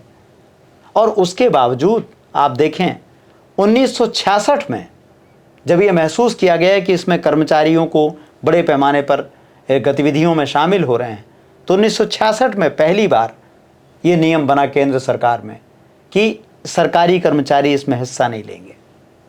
अभी नियम बदल दिया। और उसके बाद 3 बार उसको फिर आगे बढ़ाया गया, उसको दोबारा दोहराया गया, और इतने साल तक, इस बीच में अटल बिहारी वाजपेयी भी प्रधानमंत्री बनते हैं, लेकिन वो प्रतिबंध नहीं हटाया गया। क्योंकि अगर आप सांस्कृतिक संगठन हैं और आप पर इस तरीके के पहले आरोप थे, इसीलिए लगाया गया ताकि उसका प्रभाव सीमित रहे, समाज में रहे। लेकिन ये प्रभाव, ये तीसरी बार जब आप आते हैं मोदी, और कमजोर होके आते हैं मोदी, जनता उनको हरा करके भेजती है। भाई जनता, बीजेपी तो अकेले चुनाव लड़ने गई थी जी, और उसमें सीधे सीधे मैंडेट 400 का मांगा था, उनको बहुमत तक नहीं मिलता है, तो जनता ने तो हरा दिया था उनको। जो ये दूसरी राजनीतिक पार्टियां हैं जो अपने आप को लोकतांत्रिक पार्टियां कहती हैं और जिनका संविधान में, लोकतंत्र में कोई यकीन ही नहीं है, जिसके लिए वो स्टैंड ही नहीं ले पा रहे हैं, उनकी वजह से नरेंद्र मोदी सत्ता में है। जनता को कसूर नहीं देना चाहिए, जनता ने तो उनको हराया है, 240 सीटों पर आपको रख दिया है। तो अब जो आपका मूल प्रश्न पर हम लौटें कि आरएसएस पर यह प्रतिबंध इसलिए हटाया गया केंद्रीय कर्मचारियों का, सरकारी कर्मचारियों का, ताकि आरएसएस उसको नियंत्रित कर पाए। अब आरएसएस की शाखा में मैं जाता हूं, आप जाते हैं, आप सरकारी अधिकारी हैं, कर्मचारी हैं, वहां से प्रभाव पड़ना शुरू होता है। बड़ी बड़ी नियुक्तियां आप देख रहे हैं, कैसे कैसे प्रोफेसर लोग, गांधी को गाली दीजिए, नेहरू को गाली दीजिए, मुसलमान को गाली दीजिए, वाइस चांसलर बन जाइए। मैं कम से कम 3 ऐसे वाइस चांसलर को जानता हूं जो है लगातार गालियां देते रहे मुसलमानों को, गांधी को, नेहरू को, और सीधे उठ के वाइस चांसलर बन गए। आज ही मैं देख रहा था ट्विटर पे किसी गोदी मीडिया के कार्यक्रम में, कोई प्रोफेसर हैं, शायद दिल्ली के ही हैं, वो सीधे सीधे मुसलमानों को गद्दार बुला रहे हैं। हाँ, दिल्ली विश्वविद्यालय के सीनियर प्रोफेसर हैं जी, और वो कह रहे हैं कि जो है मुसलमानों को अधिकार ही नहीं होना चाहिए। अधिकार नहीं होना चाहिए। हाँ? क्यों अधिकार होना चाहिए उनको? और अब समझने वाली बात यह है कि जो एंकर महोदया हैं, जो पूरी तरह से झुकाव उनका एक तरफ, वो बोलने का पूरा मौका दे रही हैं। मौका ही नहीं दे रही हैं, एक भी इंटरप्शन उनकी तरफ से नहीं है कि आप कैसे ये बात कह सकते हैं। आप ये बात को, लोग इस बात को समझते नहीं हैं कि ये जो टीवी चैनल हैं, ये जो आपका जो गोदी मीडिया है, वो अंततः वो आपके पैसे से ही चल रहा है। उसको जो सरकारी विज्ञापन मिल रहा है वो किसका पैसा है? तो इतना करोड़ों करोड़ों रुपए जो मिल रहा है वो किसका पैसा है? आपका पैसा है। ये मत सोचिए कि निजी चैनल हैं, वो निजी चैनल हैं, लेकिन उनको जो सरकारी विज्ञापन मिल रहा है वो तो आप ही का पैसा है। अच्छा, पैसे की बात से मुझे याद आया, मोहन भागवत जी हैं, आरएसएस प्रमुख, अब पता नहीं इस पद पे ये कोई रजिस्टर्ड पद है कि नहीं है। जब रजिस्ट्रेशन ये नहीं है तो फिर क्या कहा जाए उन पर। उनको मैं आपको बता दूं उसमें मैं आपको रोक रहा हूं कि जो सरसंघचालक जो बनने की प्रमुख आरएसएस चीफ बनने की जो विधि है उसमें यह है कि जो अभी वाला है वो अगले वाले का नाम बताता है। उनके यहाँ जो पैटर्न है कि जो अभी वाले हैं वो अगले वाले का नाम बताते हैं। वो कब बताएंगे इसका कोई नियम नहीं है। एक तरह से विरासत हाँ बोल के कि भाई इस वाले ने इनका नाम बताया, उस वाले तो ने मान लीजिए उनका अपना है। हाँ। मामला ये है कि उनको काफ़ी हैवी सिक्योरिटी दी गई है और मुझे लगता है कि करोड़ों रुपए खर्च होते होंगे उसमें। किस बात के लिए दी गई है? कौन से पद पर है वो? क्या ये हमारे पैसे का दुरुपयोग नहीं है? नहीं, साफ साफ दुरुपयोग है, इसमें तो सवाल ही नहीं उठता है। और अगर वो कोई ऐसा काम कर रहे हैं तो उनको बताना चाहिए वो क्या काम कर रहे हैं। और क्या ऐसे किसी भारत में इसके पहले ऐसे व्यक्ति को Z+ सुरक्षा दी गई है जो किसी पद पर ना हो और जिसका संगठन भी रजिस्टर ना हो? तो आरएसएस एक विरोधाभास है। मैं बिल्कुल इस बात को स्पष्ट करता हूं कि आरएसएस पर नकेल कसी जानी चाहिए थी।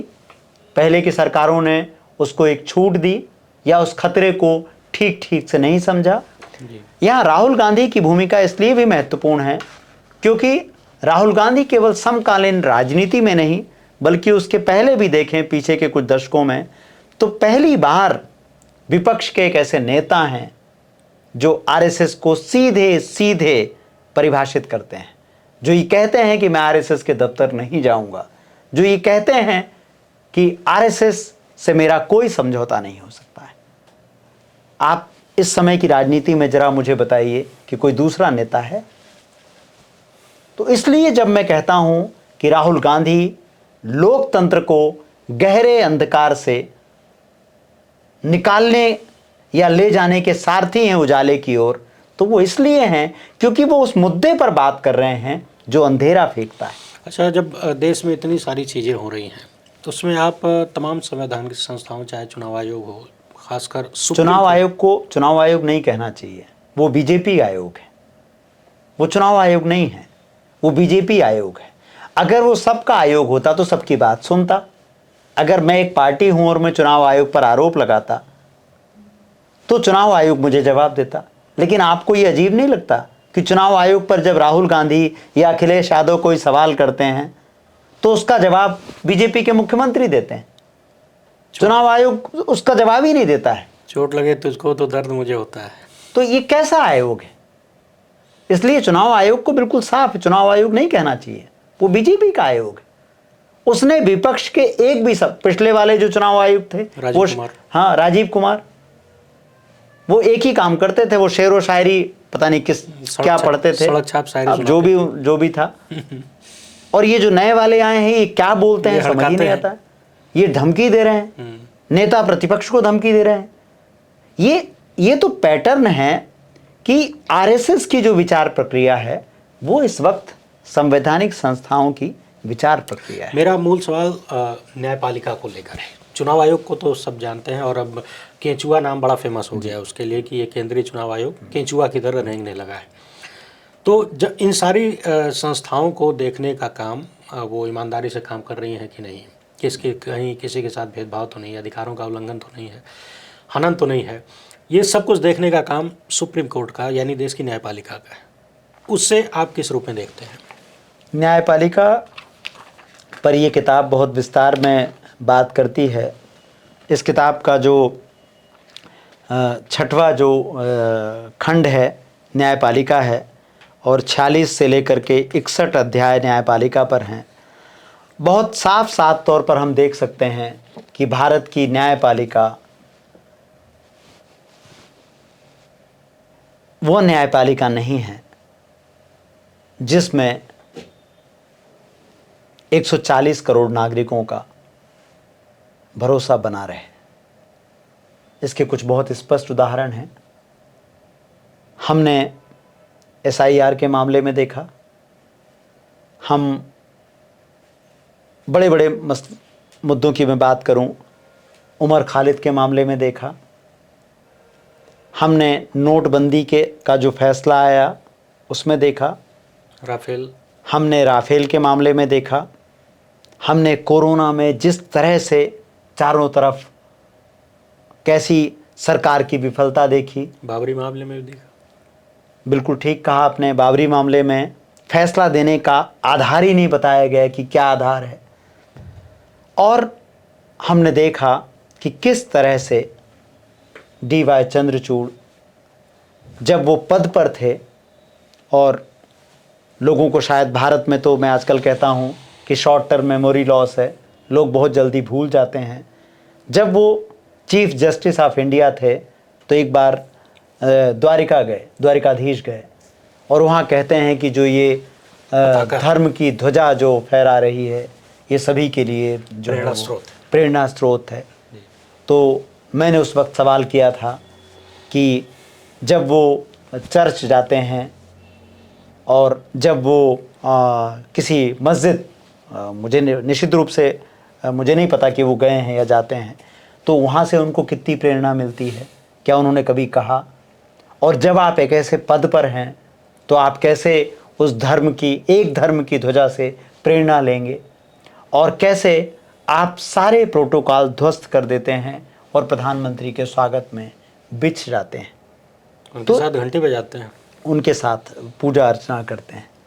तो ये, और उन्होंने तो साफ साफ शायद कहीं बोला भी था कि मंदिर वाले मामले में फैसला लेने से पहले, मतलब हाँ, नहीं उन्होंने बिल्कुल ठीक आपने जोड़ा कि उन्होंने कहा था कि इस मामले में फैसला लेना मुश्किल था, लेकिन ईश्वरीय प्रेरणा ने, ईश्वरीय शक्ति ने मेरी मदद की। अच्छा, बाद में लोगों ने कहा कि भाई वही ईश्वर तो उस मामले में पक्षकार, हाँ, एक पक्ष वही है। तो नहीं, मेरा कहना यह है कि ये कहाँ से बात आ गई?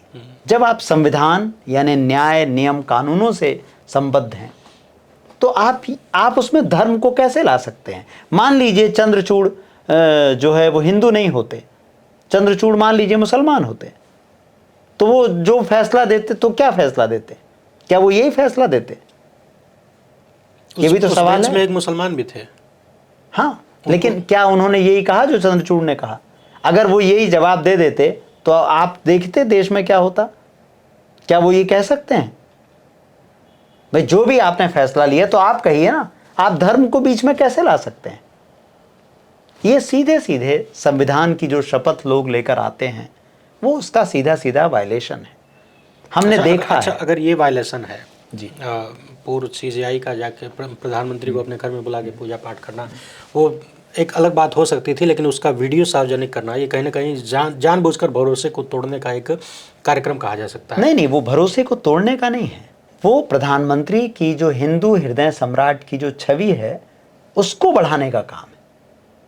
CGI ने अपने पद को पीछे कर दिया और हिंदू हृदय सम्राट की छवि को आगे बढ़ाना है। उनकी छवि बढ़ी, लेकिन जनता का भरोसा तो कमजोर हुआ ना। हाँ, बिल्कुल, लेकिन ये सोचा समझा है। मैं ये जानना चाह रहा था, मैं आपसे ये कह रहा था कि अभी जो अगले चीफ जस्टिस होने वाले हैं, जस्टिस सूर्यकांत, वो हरियाणा के मुख्यमंत्री, भाजपाई मुख्यमंत्री के यहाँ बुलावे पर खुद तो जाते ही हैं और ढेर सारे अन्य जस्टिसों को बटोर के लेके जाते हैं डिनर पार्टी में। इस पर क्या कहेंगे आप?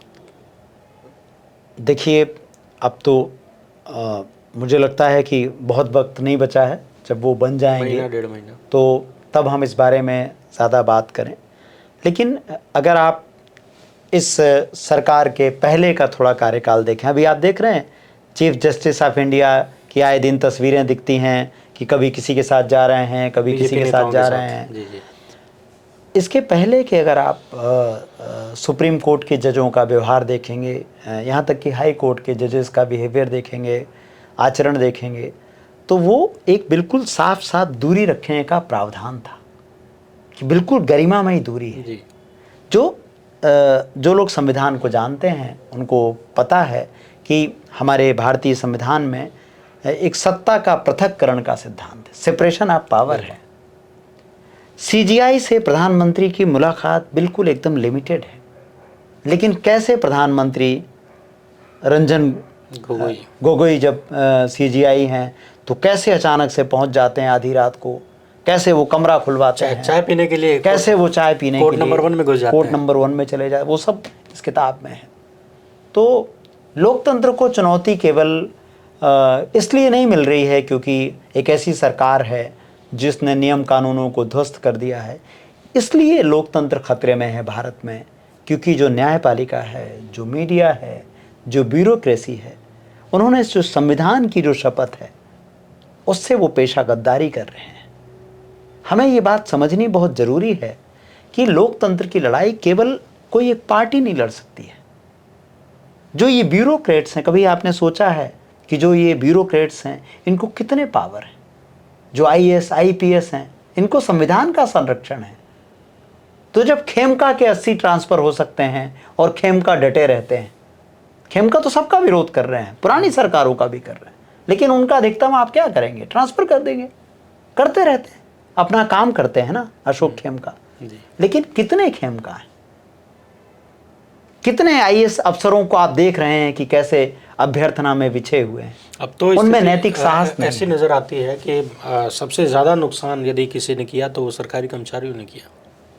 जब आप सरकार के पास हैं तो आपको संवैधानिक संरक्षण प्राप्त है ना। सरकार के पास है या सरकार है? सरकार नहीं, मैं सरकार कहता का हिस्सा ही हूं तो है। वो भी पावर ऑफ सेपरेशन में आप देखें कि एक चुनी हुई सरकार है, एक जैसे ये एक परमानेंट ब्यूरोक्रेसी, सरकार है। एक ब्यूरोक्रेसी और एक सरकार आई है। लेकिन वो ब्यूरोक्रेट्स को संवैधानिक अधिकार प्राप्त है ना। एक आईएएस को, एक आईपीएस को संविधान का संरक्षण प्राप्त है। सरकार अधिकतम उसका तबादला कर सकती है। उसकी नौकरी दयाशंकर मिश्रा की तरह की निजी नौकरी नहीं है कि दयाशंकर मिश्रा को आप तय कर लेते हैं कि निकाल देना है। सरकार का एक जो व्यक्ति तय करता है कंपनी के साथ मिलकर के। तो हमारी पत्रकारों की नौकरी तो मतलब कोई उसकी कोई मुकाबला ही नहीं। आप फटाफट आप कहते हैं आप कल जाइए, कल से आप बाहर हो गए, आपके पैसे नहीं दिए जाएंगे, आपका वेतन नहीं। ये सब प्राइवेट नौकरियां बिल्कुल अलग हैं। लेकिन इन ब्यूरोक्रेट्स को इतना जो संरक्षण प्राप्त है उसका ये क्या कर रहे हैं? हमने देखा कि आपके उत्तर प्रदेश में फूल बरसा रहे हैं, डीजीपी आई जो भी यहाँ बड़े अफसर पैर दबा रहे हैं। पंखा ये कौन से संविधान के कानून उसका पालन कर रहे हैं? वो कांवड़िए जो सामने पुलिस के सामने नागरिकों को पीट रहे हैं और कांवड़िए वो जो पुलिस अफसर हाथ बांधे खड़े हैं। अच्छा, उनको अगर कोई दंगाई कह दे, कोई आतंकी कह दे तो मुख्यमंत्री जी बुरा मान जाते हैं। बिल्कुल। तो ये यही और उस जो जब नागरिकों पर अत्याचार हो रहा है और जो चुप हैं वो सब सरीके जुर्म हैं। वो सब वो केवल किसी एक पार्टी का मसला नहीं है, सबका नंबर आएगा। तो इस पुस्तक में एक चीज़ और मैंने पढ़ा, जैसे वरिष्ठ अधिवक्ता सुप्रीम कोर्ट हाल ही में जिन्होंने रिटायरमेंट का ऐलान किया, हालांकि अमूमन ऐसा होता नहीं है कि कोई वकील कहे कि मैं अब रिटायर हो रहा हूँ, दुष्यंत दवे जी काफ़ी सम्मानित हैं। उन्होंने कहा था कि अगर सरकार दखल दे तो न्यायपालिका पलटवार करे। इसका क्या अर्थ? इसका अर्थ वही है जो अभी हम लोग थोड़ी देर पहले बात कर रहे थे। दुष्यंत दवे एक बहुत महत्वपूर्ण व्यक्ति है।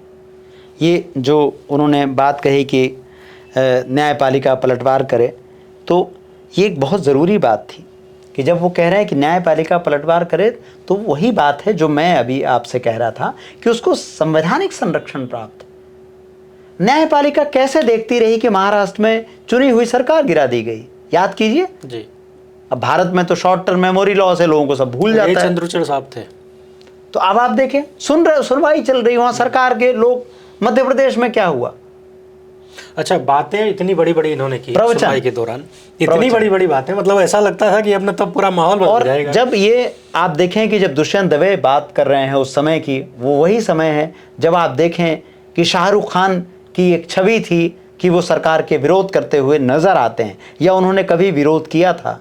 तो कैसे उनके बेटे को फंसाया जाता है, कैसे उनके बेटे की कैसी खबरें चलती हैं चारों तरफ, जिसमें साबित कर दिया जाता है कि ड्रग एडिक्टर है, ड्रग माफिया बता दिया गया। और जब वो शाहरुख खान बोलना बंद कर देते हैं, पलटी मार जाते हैं। तो आप देखें राष्ट्रीय पुरस्कार मिला है अभी 2-4 दिन पहले, पहली बार जीवन में, पहली बार। शाहरुख खान कब से काम कर रहे हैं? पलटी मार योजना का लाभ मिला हो। तो ये जो बात यहाँ हो रही है कि न्यायपालिका पलटवार करे, तो इसका मतलब यही है। इसमें एक बात और है इसी किताब में, एक दूसरे जो न्यायविद हैं मोहन गोपाल जी जी। तो उनका जो उस वक्त का एक भाषण इस किताब का हिस्सा है वो बहुत मुझे मेरे ख्याल में बहुत ज़रूरी है, लोगों को जानना चाहिए। उन्होंने अपने एक कार्यक्रम में इस बात को कहा था कि अब जो हिंदू राष्ट्र है वो वाया संविधान आएगा। तो ये बहुत ज़रूरी बात है। अब हिंदू राष्ट्र के लिए संविधान कैसे आएगा? जब वो ये बात कह रहे हैं तो इस बात को समझना ज़रूरी है कि हिटलर कैसे आया था। हिटलर कोई मशीन गन लेके थोड़ी आया था कि एकदम गन लेके धड़ धड़ धड़ धड़ धड़ धड़ जो है वो हाँ बॉलीवुड की फिल्मों की तरह या उनके विलन की तरह हिटलर आया था। हिटलर संसदीय रास्ते ही आया था। तो भारत में जिस खतरे की वो बात कर रहे हैं आप वैसा होते हुए देख रहे हैं ना, कैसे हमारे जो न्यायपालिका है वो जज जब न्याय दे रहे हैं तो उनको संविधान से प्रेरणा लेनी है। यानी आप कहना ये चाहते हैं कि डिक्टेटरशिप वाया डेमोक्रेसी। हाँ, डिक्टेटरशिप वाया डेमोक्रेसी। और जो ये बात ये कह रहे हैं उसी का अगला स्टेप है कि हिंदू राष्ट्र वाया संविधान। तो प्रावधान कमजोर हो गए ना, जब चुनाव आयोग सरेंडर हो गया तो क्या मुझे चुनाव आयोग के सरेंडर से ज्यादा न्यायपालिका को लेकर तो अब वही बात है ना कि जब वो जो दुष्यंत दवे बात कह रहे हैं कि न्यायपालिका कमजोर हो गई, तो अगर माफ कीजिए, अगर केंद्रीय ये जो आपका चुनाव आयोग अगर काम नहीं कर रहा है लेकिन अगर न्यायपालिका कर रही होती तो ये ठीक हो जाता, तो ठीक हो जाता। लेकिन वो कमजोर हो गई, ये कमजोर हो गई। जैसे दुष्यंत दवे ने कहा पलटवार करें, वो पलटवार नहीं कर रहे। अब मोहन गोपाल क्या कह रहे हैं कि जब वो भी कमजोर हो गए तो अब हिंदू राष्ट्र के लिए अब अलग से मतलब जरूरत नहीं है जी। वो उस सब की। हमारे दिमाग में दरअसल तानाशाही की ना बहुत पुरानी छवियां हैं। हमारे दिमाग में तानाशाह का मतलब है कि जो है मशीन गन लेके आएगा, सबको जेल में डाल देगा, हमला कर देगा। अब वो तानाशाही का पैटर्न बदल गया। जैसे पहले लैंडलाइन बहुत कम होते थे, अब लैंडलाइन खत्म हो गए। तो अब ये तानाशाही का पुराना हमारे दिमागों में फिल्मी तरीका है। अब ये तानाशाही है जब मैंने आपका ब्रेन जो है कब्जे में कर लिया है। अब जब मैंने आपका ब्रेन ही कब्जे में कर लिया, जॉम्बी बना लिया, आप मेरा आदेश ही मान जाते हैं, तो मैं आपको जेल में क्यों डालूं? बिल्कुल। तो यहाँ बात क्या हो रही है कि सारे प्रावधान आप देखें, हमारे जो जजेस हैं वो प्रेरणा संविधान से लेनी चाहिए उनको न्याय करते समय। आप देखें किस तरह के वेदों की बात कर रहे हैं, पुराणों की बात कर रहे हैं, कथाओं की बात कर रहे हैं। वो वेदों से, हमारे धार्मिक ग्रंथों से प्रेरणा लेकर के न्याय देने की बात कर रहे हैं। और आज के जज तो व्हाट्सएप यूनिवर्सिटी वाला ज्ञान भी देते हैं, वो वाला भी ज्ञान दे रहे हैं। तो आप सोचिए कि उस ज्ञान से, अगर धार्मिक ज्ञान से न्याय मिलेगा तो वो तो मनुस्मृति का शासन हो गया। और मनुस्मृति को जब प्रेरणा ले रहे हैं आप, तो इसका मतलब है कि वो तो फिर हिंदू राष्ट्र आ ही गया ना। और मनुस्मृति का अर्थ क्या है लोग समझते नहीं हैं। जितने लोग मनुस्मृति का नाम लेते से ही जिनके रक्त प्रवाह उछलने लगते हैं, वो जानते हैं कि परिवारों में लड़कियां की पढ़ाई बंद हो जाने। मनुस्मृति का मतलब है लड़कियां पढ़ नहीं सकती। मनुस्मृति का मतलब है कि लड़कियां अपना कोई फैसला नहीं ले सकती हैं, महिलाएं कोई फैसला नहीं ले सकती हैं। मनुस्मृति का मतलब है लड़कियों को पहले पिता के संरक्षण में रहना पड़ेगा, फिर पति के संरक्षण में रहना पड़ेगा, फिर बेटे, और अगर इन दोनों के में नहीं है तो भाई होगा या बेटा होगा, पुरुष के संरक्षण में रहना पड़ेगा। मनुस्मृति बिल्कुल साफ, अपना कोई अस्तित्व नहीं, अपना कोई अस्तित्व नहीं। अच्छा, इससे संबंधित एक कहानी आप बता रहे थे जी। हाल ही में किसी महिला से आपकी मुलाकात हुई थी। हाँ, मैं उड़ीसा में था और एक मीटिंग में हम लोग इसी तरह बात करते हैं। मैं अभी यात्राओं में हूँ तो जाता हूँ, तो उन्होंने कहा कि आखिर आप मनुस्मृति की इतनी आलोचना क्यों करते हैं। और रात का वक्त था, एक पब्लिक मीटिंग थी मान लीजिए, तो उसमें सब लोग बैठे हुए हैं, बात कर रहे हैं। तो मैंने उनसे कहा कि मैं मनुस्मृति का आलोचक इसलिए हूँ, और इस बात को ध्यान से समझें हमारे दर्शक भी, कि अगर आज मनुस्मृति होती तो आप यहाँ बैठी नहीं होती, क्योंकि मनुस्मृति आपको इजाज़त ही नहीं देती। और मैंने उनसे पूछा कि आप कैसे आई हैं, उन्होंने कहा मैं अकेले आई हूँ। तो आप अकेले रात को अकेले कैसे आ सकती हैं? और इस सभा में तो सब पुरुष ही पुरुष हैं, 2 ही महिलाएं हैं, तो कौन आपको आज़ादी देगा? कि किसी की अनुमति लेकर आई हैं? कैसे आई हैं? हमारा संविधान है, इसलिए आई हैं। आपने इस पुस्तक का नाम राहुल गांधी रखा, सांप्रदायिकता तानाशाही से ऐतिहासिक संघर्ष। बीच में एक शब्द है दुष्प्रचार। ये दुष्प्रचार किसके खिलाफ? आप मतलब जो हमारे दर्शक देख रहे होंगे, सुन रहे होंगे, अभी भी मुझे बहुत से लोग मिलते हैं और बहुत पढ़े लिखे लोग मिलते हैं और वो कहते हैं कि राहुल गांधी ने कैसा बयान दिया था, आलू डालो सोना निकलेगा, राहुल गांधी ने अध्यादेश क्यों फाड़ा। और ये दो बातों से बड़े विचलित रहते हैं लोग, बड़े बड़े जिनको आप विद्वान कह सकते हैं, जिसमें ब्यूरोक्रेट्स हैं, जिसमें प्रोफेसर हैं, जिसमें टीचर हैं, IIT IIM के लोग हैं। तो मैं उनसे कहता हूँ कि ये दोनों बातें राहुल गांधी ने नहीं की। आलू डालो सोना निकलेगा, आलू डालो सोना निकालो, ये बयान मुख्यमंत्री नरेंद्र मोदी का था, जब नरेंद्र मोदी मुख्यमंत्री थे। तो मुख्यमंत्री ही थे उसमें जी।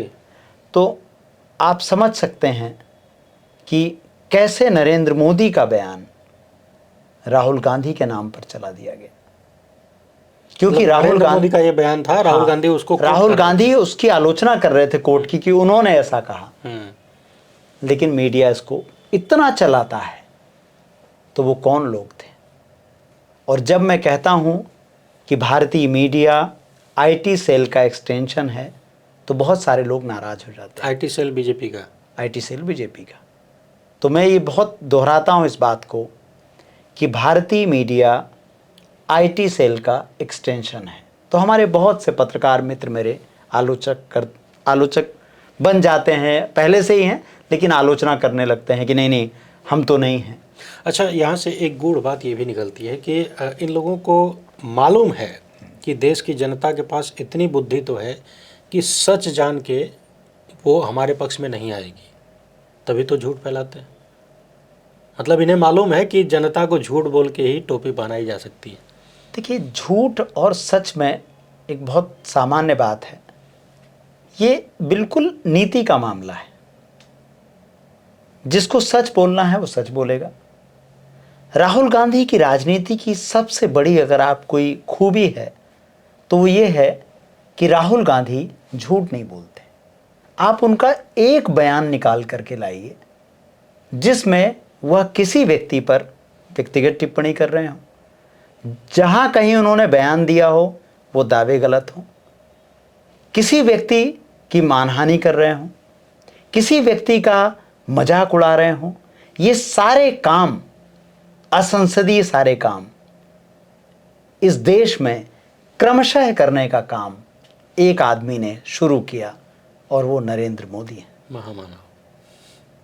तो दूसरी बात जो है कि अध्यादेश, राहुल गांधी ने वो अध्यादेश फाड़ा ही नहीं। राहुल गांधी ने कहा था कि इस अध्यादेश को इस तरह से उदाहरण के रूप में कि ऐसी बात अगर इसमें है तो इसको फाड़ देना। उनके सामने एक कागज था, कागज का टुकड़ा। कोई पूछे कि अध्यादेश को क्या करना चाहिए तो मैं यही करूंगा, लेकिन सबके दिमागों में है। तो यही टेलीविजन ने दुष्प्रचार किया। तो जब मैं ये बात कहता हूं कि भारतीय मीडिया IT सेल का एक्सटेंशन है, तो इसका मतलब है कि जो IT सेल जो झूठ परोसता था, व्हाट्सएप पर चलता था, अब वो सीधे टेलीविजन पर चलता है। टेलीविजन कंपनियों के संपादकों की इतनी हिम्मत नहीं है, रीढ़ तो बहुत दूर की बात हो गई, कि वो अमित मालवीय का दिया हुआ ट्वीट उसको वेरीफाई कर पाए। कांप जाते हैं पूछने में, जब दोबारा पूछते हैं उनको कहा जाता है कि सही है।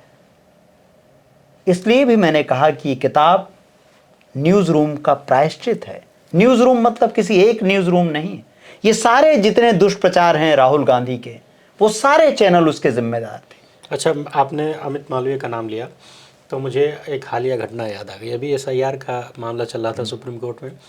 मालवीय ने लगभग 2 सप्ताह पहले जो बात प्रेस कॉन्फ्रेंस में या फिर ट्वीट के माध्यम से कहा था, हूबहू वही बात सुप्रीम कोर्ट से निकली। इसे हम क्या कहें, ये दर्शक फैसला करें जी। तो जेन Z की चर्चा इस समय है राहुल गांधी ने बाकायदा आह्वान किया कि देश के युवाओं को इन चीज़ों को समझना होगा कि क्या हो रहा है देश में, किस तरीके से उनके अधिकार लूटे जा रहे हैं, उनका भविष्य, उनकी नौकरियां लूटी जा रही हैं। आपको लगता है कि दुष्प्रचार के इस दौर में, झूठ की दौर में, राहुल गांधी की बात जन जी तक पहुंच रही है? मुझे लगता है कि बात बिल्कुल पहुंच रही है और उसके 2-3 बड़े उदाहरण हैं। राहुल गांधी के भाषण, राहुल गांधी की प्रेस कॉन्फ्रेंस। अगर एक सामान्य उदाहरण देखें कि जब वो इंटरनेट पर अपलोड होती हैं वीडियो के रूप में, तो उनको देखने वालों की संख्या धीरे धीरे धीरे बहुत धीमी गति से इस दुष्प्रचार के कारण पहले बिल्कुल लगभग नगण्य कर दी गई। लेकिन राहुल गांधी उस दुष्प्रचार की पूरी मैं कहूँ एक दीवार को पार करके अपने लोकतांत्रिक विमर्श को वहाँ तक ले जाते हैं कि अब जब वो प्रेस कॉन्फ्रेंस 7 अगस्त की प्रेस कॉन्फ्रेंस सारे जैसे वो सारे जो पैमाने थे उनको पार करके वो प्रेस कॉन्फ्रेंस देखी जाती है। वो तस्वीर राहुल गांधी की एक मैं आंकड़ा भी बता दूं, 24 घंटे के भीतर जब अभी आखिरी प्रेस कॉन्फ्रेंस जब उन्होंने किया था अलंद विधानसभा सीट को लेकर, तो 24 घंटे के भीतर राहुल गांधी को उनके यूट्यूब चैनल पर 11 लाख के आसपास लोगों ने देखा था। और उसी मुद्दे का खंडन करते हुए जब बीजेपी नेता अनुराग ठाकुर ने प्रेस कॉन्फ्रेंस किया तो 24 घंटे में 12,000 लोगों ने देखा था। ये एक बड़ा अंतर पिछले 11.5 साल में।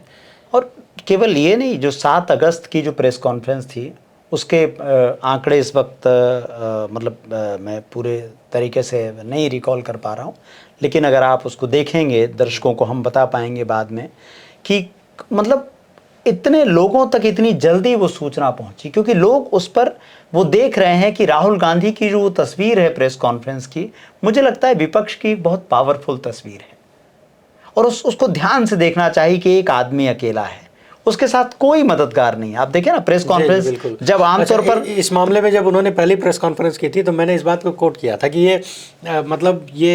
एक नया प्रयोग दिख रहा है। तो आप देखें कि आमतौर पर जब प्रेस कॉन्फ्रेंस होती तो ये सलाहकार हैं, ये कंप्यूटर हैं, ये लैपटॉप हैं, ये इतने सारे डेटा हैं, लेकिन राहुल गांधी वो सब तैयारी के साथ, वो एक अध्यापक की तरह बाकायदा, जो प्रोफेसर की तरह आते हैं। और जो तैयारी है दरअसल वो राजनीति का हिस्सा है। राजनीति मतलब किसी एक व्यक्ति की राजनीति नहीं, साफ सुथरी राजनीति में तैयारी ही होगी।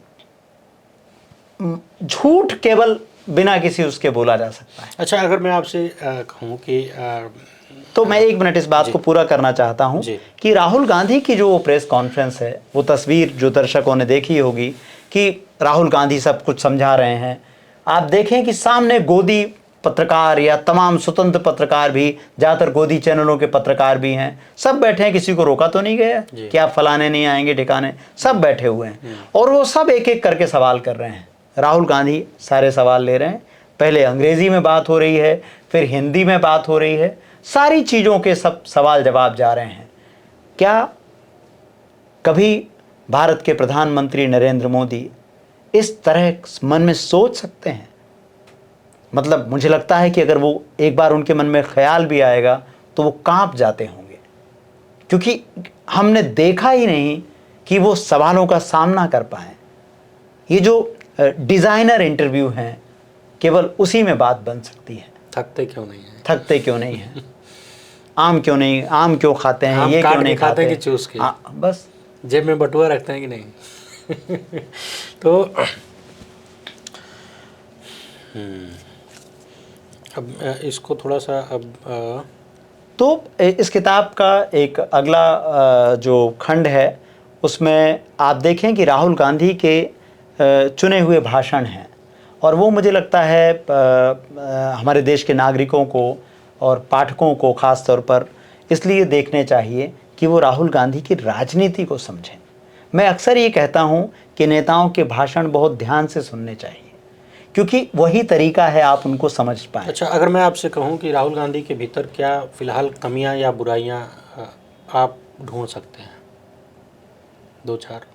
राहुल गांधी की सबसे बड़ी बुराई है कि राहुल गांधी नफ़रत की राजनीति नहीं करते, राहुल गांधी झूठ की राजनीति नहीं करते। राहुल गांधी की सभाओं में कभी कभी लगता है कि वो डांट रहे हैं जनता को, क्योंकि उसको बहलाते फुसलाते नहीं हैं। आप राहुल गांधी के भाषणों का ध्यान से विश्लेषण करिए तो राहुल गांधी तो मनुस्मृति पर जब बोल रहे हैं तो लग रहा है कि पाठशाला चल रही है, बोले ही जा रहे हैं, बताए जा रहे हैं कि ऐसे करोगे तो ये ऐसे कैसे चलेगा। मैंने आपसे कमियां पूछा था। तो यही कमियां हैं, क्योंकि मुकाबला किससे हो रहा है? प्रधानमंत्री नरेंद्र मोदी कैसे लोगों को, जो आप कहते हैं कि इतने प्रभावशाली जो है उनके भाषणों में बांध लेते हैं लोगों को, वो कैसे बांधते हैं, वो क्या बोलते हैं? कभी कोई उसका विश्लेषण करेगा कि प्रधानमंत्री के भाषणों में जिसको सम्मोहन बता दिया गया है, वो क्या सम्मोहन है, किस बात का सम्मोहन है? राहुल गांधी की सबसे बड़ी कमी ये है कि वो झूठ नहीं बोलते हैं, वो दुष्प्रचार नहीं करते हैं, वो मंगलसूत्र नहीं लाएंगे समझाने के लिए, वो ये नहीं कहेंगे कि बीजेपी जो है वो हमारी भैंस चुरा ले जाएगी, वो ये नहीं कहते कि तुम्हारे खाते से पैसा निकाल लेगी। तो अगर यही खूबी है तो राहुल गांधी ये नहीं कर पाएंगे। राहुल गांधी अभी तक उन्होंने ये नहीं किया है। इस किताब में शुरुआत में देश के पहले प्रधानमंत्री जवाहरलाल नेहरू का पहले आम सभा चुनाव का एक भाषण की इसमें एक झलक है, एक अंश है, जिसमें नेहरू ये बात कह रहे हैं कि मैं आपसे वोटों की भीख मांगने नहीं आया हूं। चुनाव की रैली में कह रहे हैं, पहला चुनाव है, मैं आपसे झूठे वादे नहीं करूंगा, आपको वोट देना है तो दीजिए और नहीं तो मत दीजिए। तो आपने ये राहुल गांधी की कमियां बताई, जी, प्रधानमंत्री नरेंद्र मोदी की अच्छाइयां बता दीजिए। प्रधानमंत्री नरेंद्र मोदी की अच्छाइयां मुझे बताने की क्या जरूरत है? वो तो पूरा आप गोदी मीडिया, पूरे अखबार 11 वर्षों से वो क्या बता रहे हैं? ये देश का दुर्भाग्य तो है। अच्छा आपको लगता देश का दुर्भाग्य है कि सब अपने अपने जिम्मेदारी से पीछे हट गए हैं। अगर मीडिया का कोई एक धर्म है तो वो आलोचना है, प्रशंसा के लिए तो पीआर है। तो आलोचना में और पीआर में अंतर क्या है? पत्रकार का काम ही है कि वो आलोचना करे, क्योंकि प्रशंसा के लिए पीआर है, प्रशंसा के लिए विज्ञापन है। आलोचना का कोई विज्ञापन देखा है आपने कि मैं प्रधानमंत्री नरेंद्र मोदी की आलोचना करूं और वो विज्ञापन में छप जाए? विज्ञापन का अर्थ ही है कि उसमें प्रशंसा होगी, पीआर होगी। तो उनके भीतर आपको कोई अच्छाई नजर नहीं आती? किसके भीतर? प्रधानमंत्री मोदी की। प्रधानमंत्री के पीछे मैंने कहा ना, इतनी अच्छाइयां हमारे सामने जो मीडिया रख रहा है वो है। प्रधानमंत्री नरेंद्र मोदी की अगर मतलब जो जिसको आप बोल रहे हैं कि अच्छाई है, तो मुझे लगता है कि प्रधानमंत्री नरेंद्र मोदी की कोई ऐसी सच्चाई जिसने लोकतंत्र का भला किया हो, मुझे नहीं पता, हो सकता है उन्होंने कुछ लोगों का भला किया हो, कुछ व्यक्तियों का भला किया हो, जो उनसे वादे किए हों उनका भला किया हो, लेकिन प्रधानमंत्री नरेंद्र मोदी की कोई एक अच्छाई जिसने लोकतंत्र का भला किया हो, अभी मुझे उसकी तलाश है। वो मेरे सामने तो नहीं आई है जिसने लोकतंत्र का भला किया हो। 2014 से जब से वो प्रधानमंत्री बने हैं, उन्होंने जो जो कहा है उसका उलट हुआ है। उन्होंने नोटबंदी के समय क्या कहा था, क्या हुआ? लाइन में खड़े हुए लोग मर गए। गरीब आदमी 200-200 रुपए, 300-300 रुपए की बचत के लिए, उसको नोट बदलने के लिए, शादियों में की तैयारियों में लोग, कई जगह आपने खबरें पढ़ी होंगी कि शादी वाले घर में मातम फैल गया जी, सदमे में लोग मर गए। क्या आपने पढ़ा कि कोई पूंजीपति जो है उस नोटबंदी का शिकार? उस लाइन में उनकी माता जी भी तो खड़ी थी। वो प्रधानमंत्री नरेंद्र मोदी की माता जी थी। तो अपनी मां का उपयोग राजनीति में कैसे करना है, ये बात नरेंद्र मोदी ने लोगों को समझाई। तो ये अगर आप इसको अच्छाई कहते हैं तो मैं तो इसको अच्छाई में नहीं गिनता। और एक बात ये मुझे बताइए कि जिसका बेटा, सामान्य माँ का भी अगर कोई 70-80 बरस की माँ है तो कौन अपनी माँ को लाइन में लगने भेजता है? अगर वो बेटा माँ का ख्याल रखने वाला है तो इतनी बूढ़ी माँ को लाइन में क्यों लगवाएगा? वो माँ का ख्याल रखने वाला बेटा नहीं है, वो माँ से प्रचार हासिल करने वाला बेटा है। तो माफ़ कीजिएगा, मैं उसे अच्छा ही नहीं मानता हूँ, मैं उसको पाखंड कहता हूँ। अरे एक गरीब आदमी है, 200 रुपये कमाने वाला भी 80 साल के माँ को, अपने पिता को लाइन में लगाएगा? क्या आप लाइन में लगो माँ, मैं फ़ोटो खींच लूँ और सोशल मीडिया पर वायरल कर दूँ? सारा ध्यान भटकाने का काम ही है। तो मुझे प्रधानमंत्री नरेंद्र मोदी की उस अच्छाई का इंतजार है जिसने लोकतंत्र का भला किया हो। एक आप कारण मुझे बता दें, जो एक बात जो उन्होंने कही हो और वैसी साबित हुई हो। विदेशों में डंका, विदेशों में डंका, वो तो मीडिया है तो बज रहा है। गोदी मीडिया का पूरा श्रेय दीजिए, उसमें प्रधानमंत्री का क्या काम है? और कूटनीति में जो जैसे देशों से रिश्ता मजबूत कर दिया। सारे देशों से हमारे रिश्ते खराब हैं। किस एक देश से हमारा रिश्ता अच्छा है वो मुझे आप बता दें तो मैं बता दूंगा। अभी डोनाल्ड ट्रंप ने बधाई दी जन्मदिन की बधाई तो भारत पूरे, अगर आप वैश्विक उसमें देखेंगे तो किसी को भी आप जन्मदिन की बधाई तो देते हैं। तो जन्मदिन की बधाई का मित्रता से क्या संबंध है? जब प्रधानमंत्री नरेंद्र मोदी, आपको याद कीजिए, अमेरिका जाने वाले थे, डोनाल्ड ट्रंप ने हथकड़ियों में हमारी नागरिकों को भेजा था। उसके बाद भी भेजा, आने जाने, प्रधानमंत्री के आने जाने के देखिए, दिखाइए वो खबरें, जाने से पहले, आने के बाद, हमने सब दिखाया है। हाँ, तो वो आपको औकात दिखा रहा है। जन्मदिन की बधाई तो शत्रुओं को भी दी जाती है।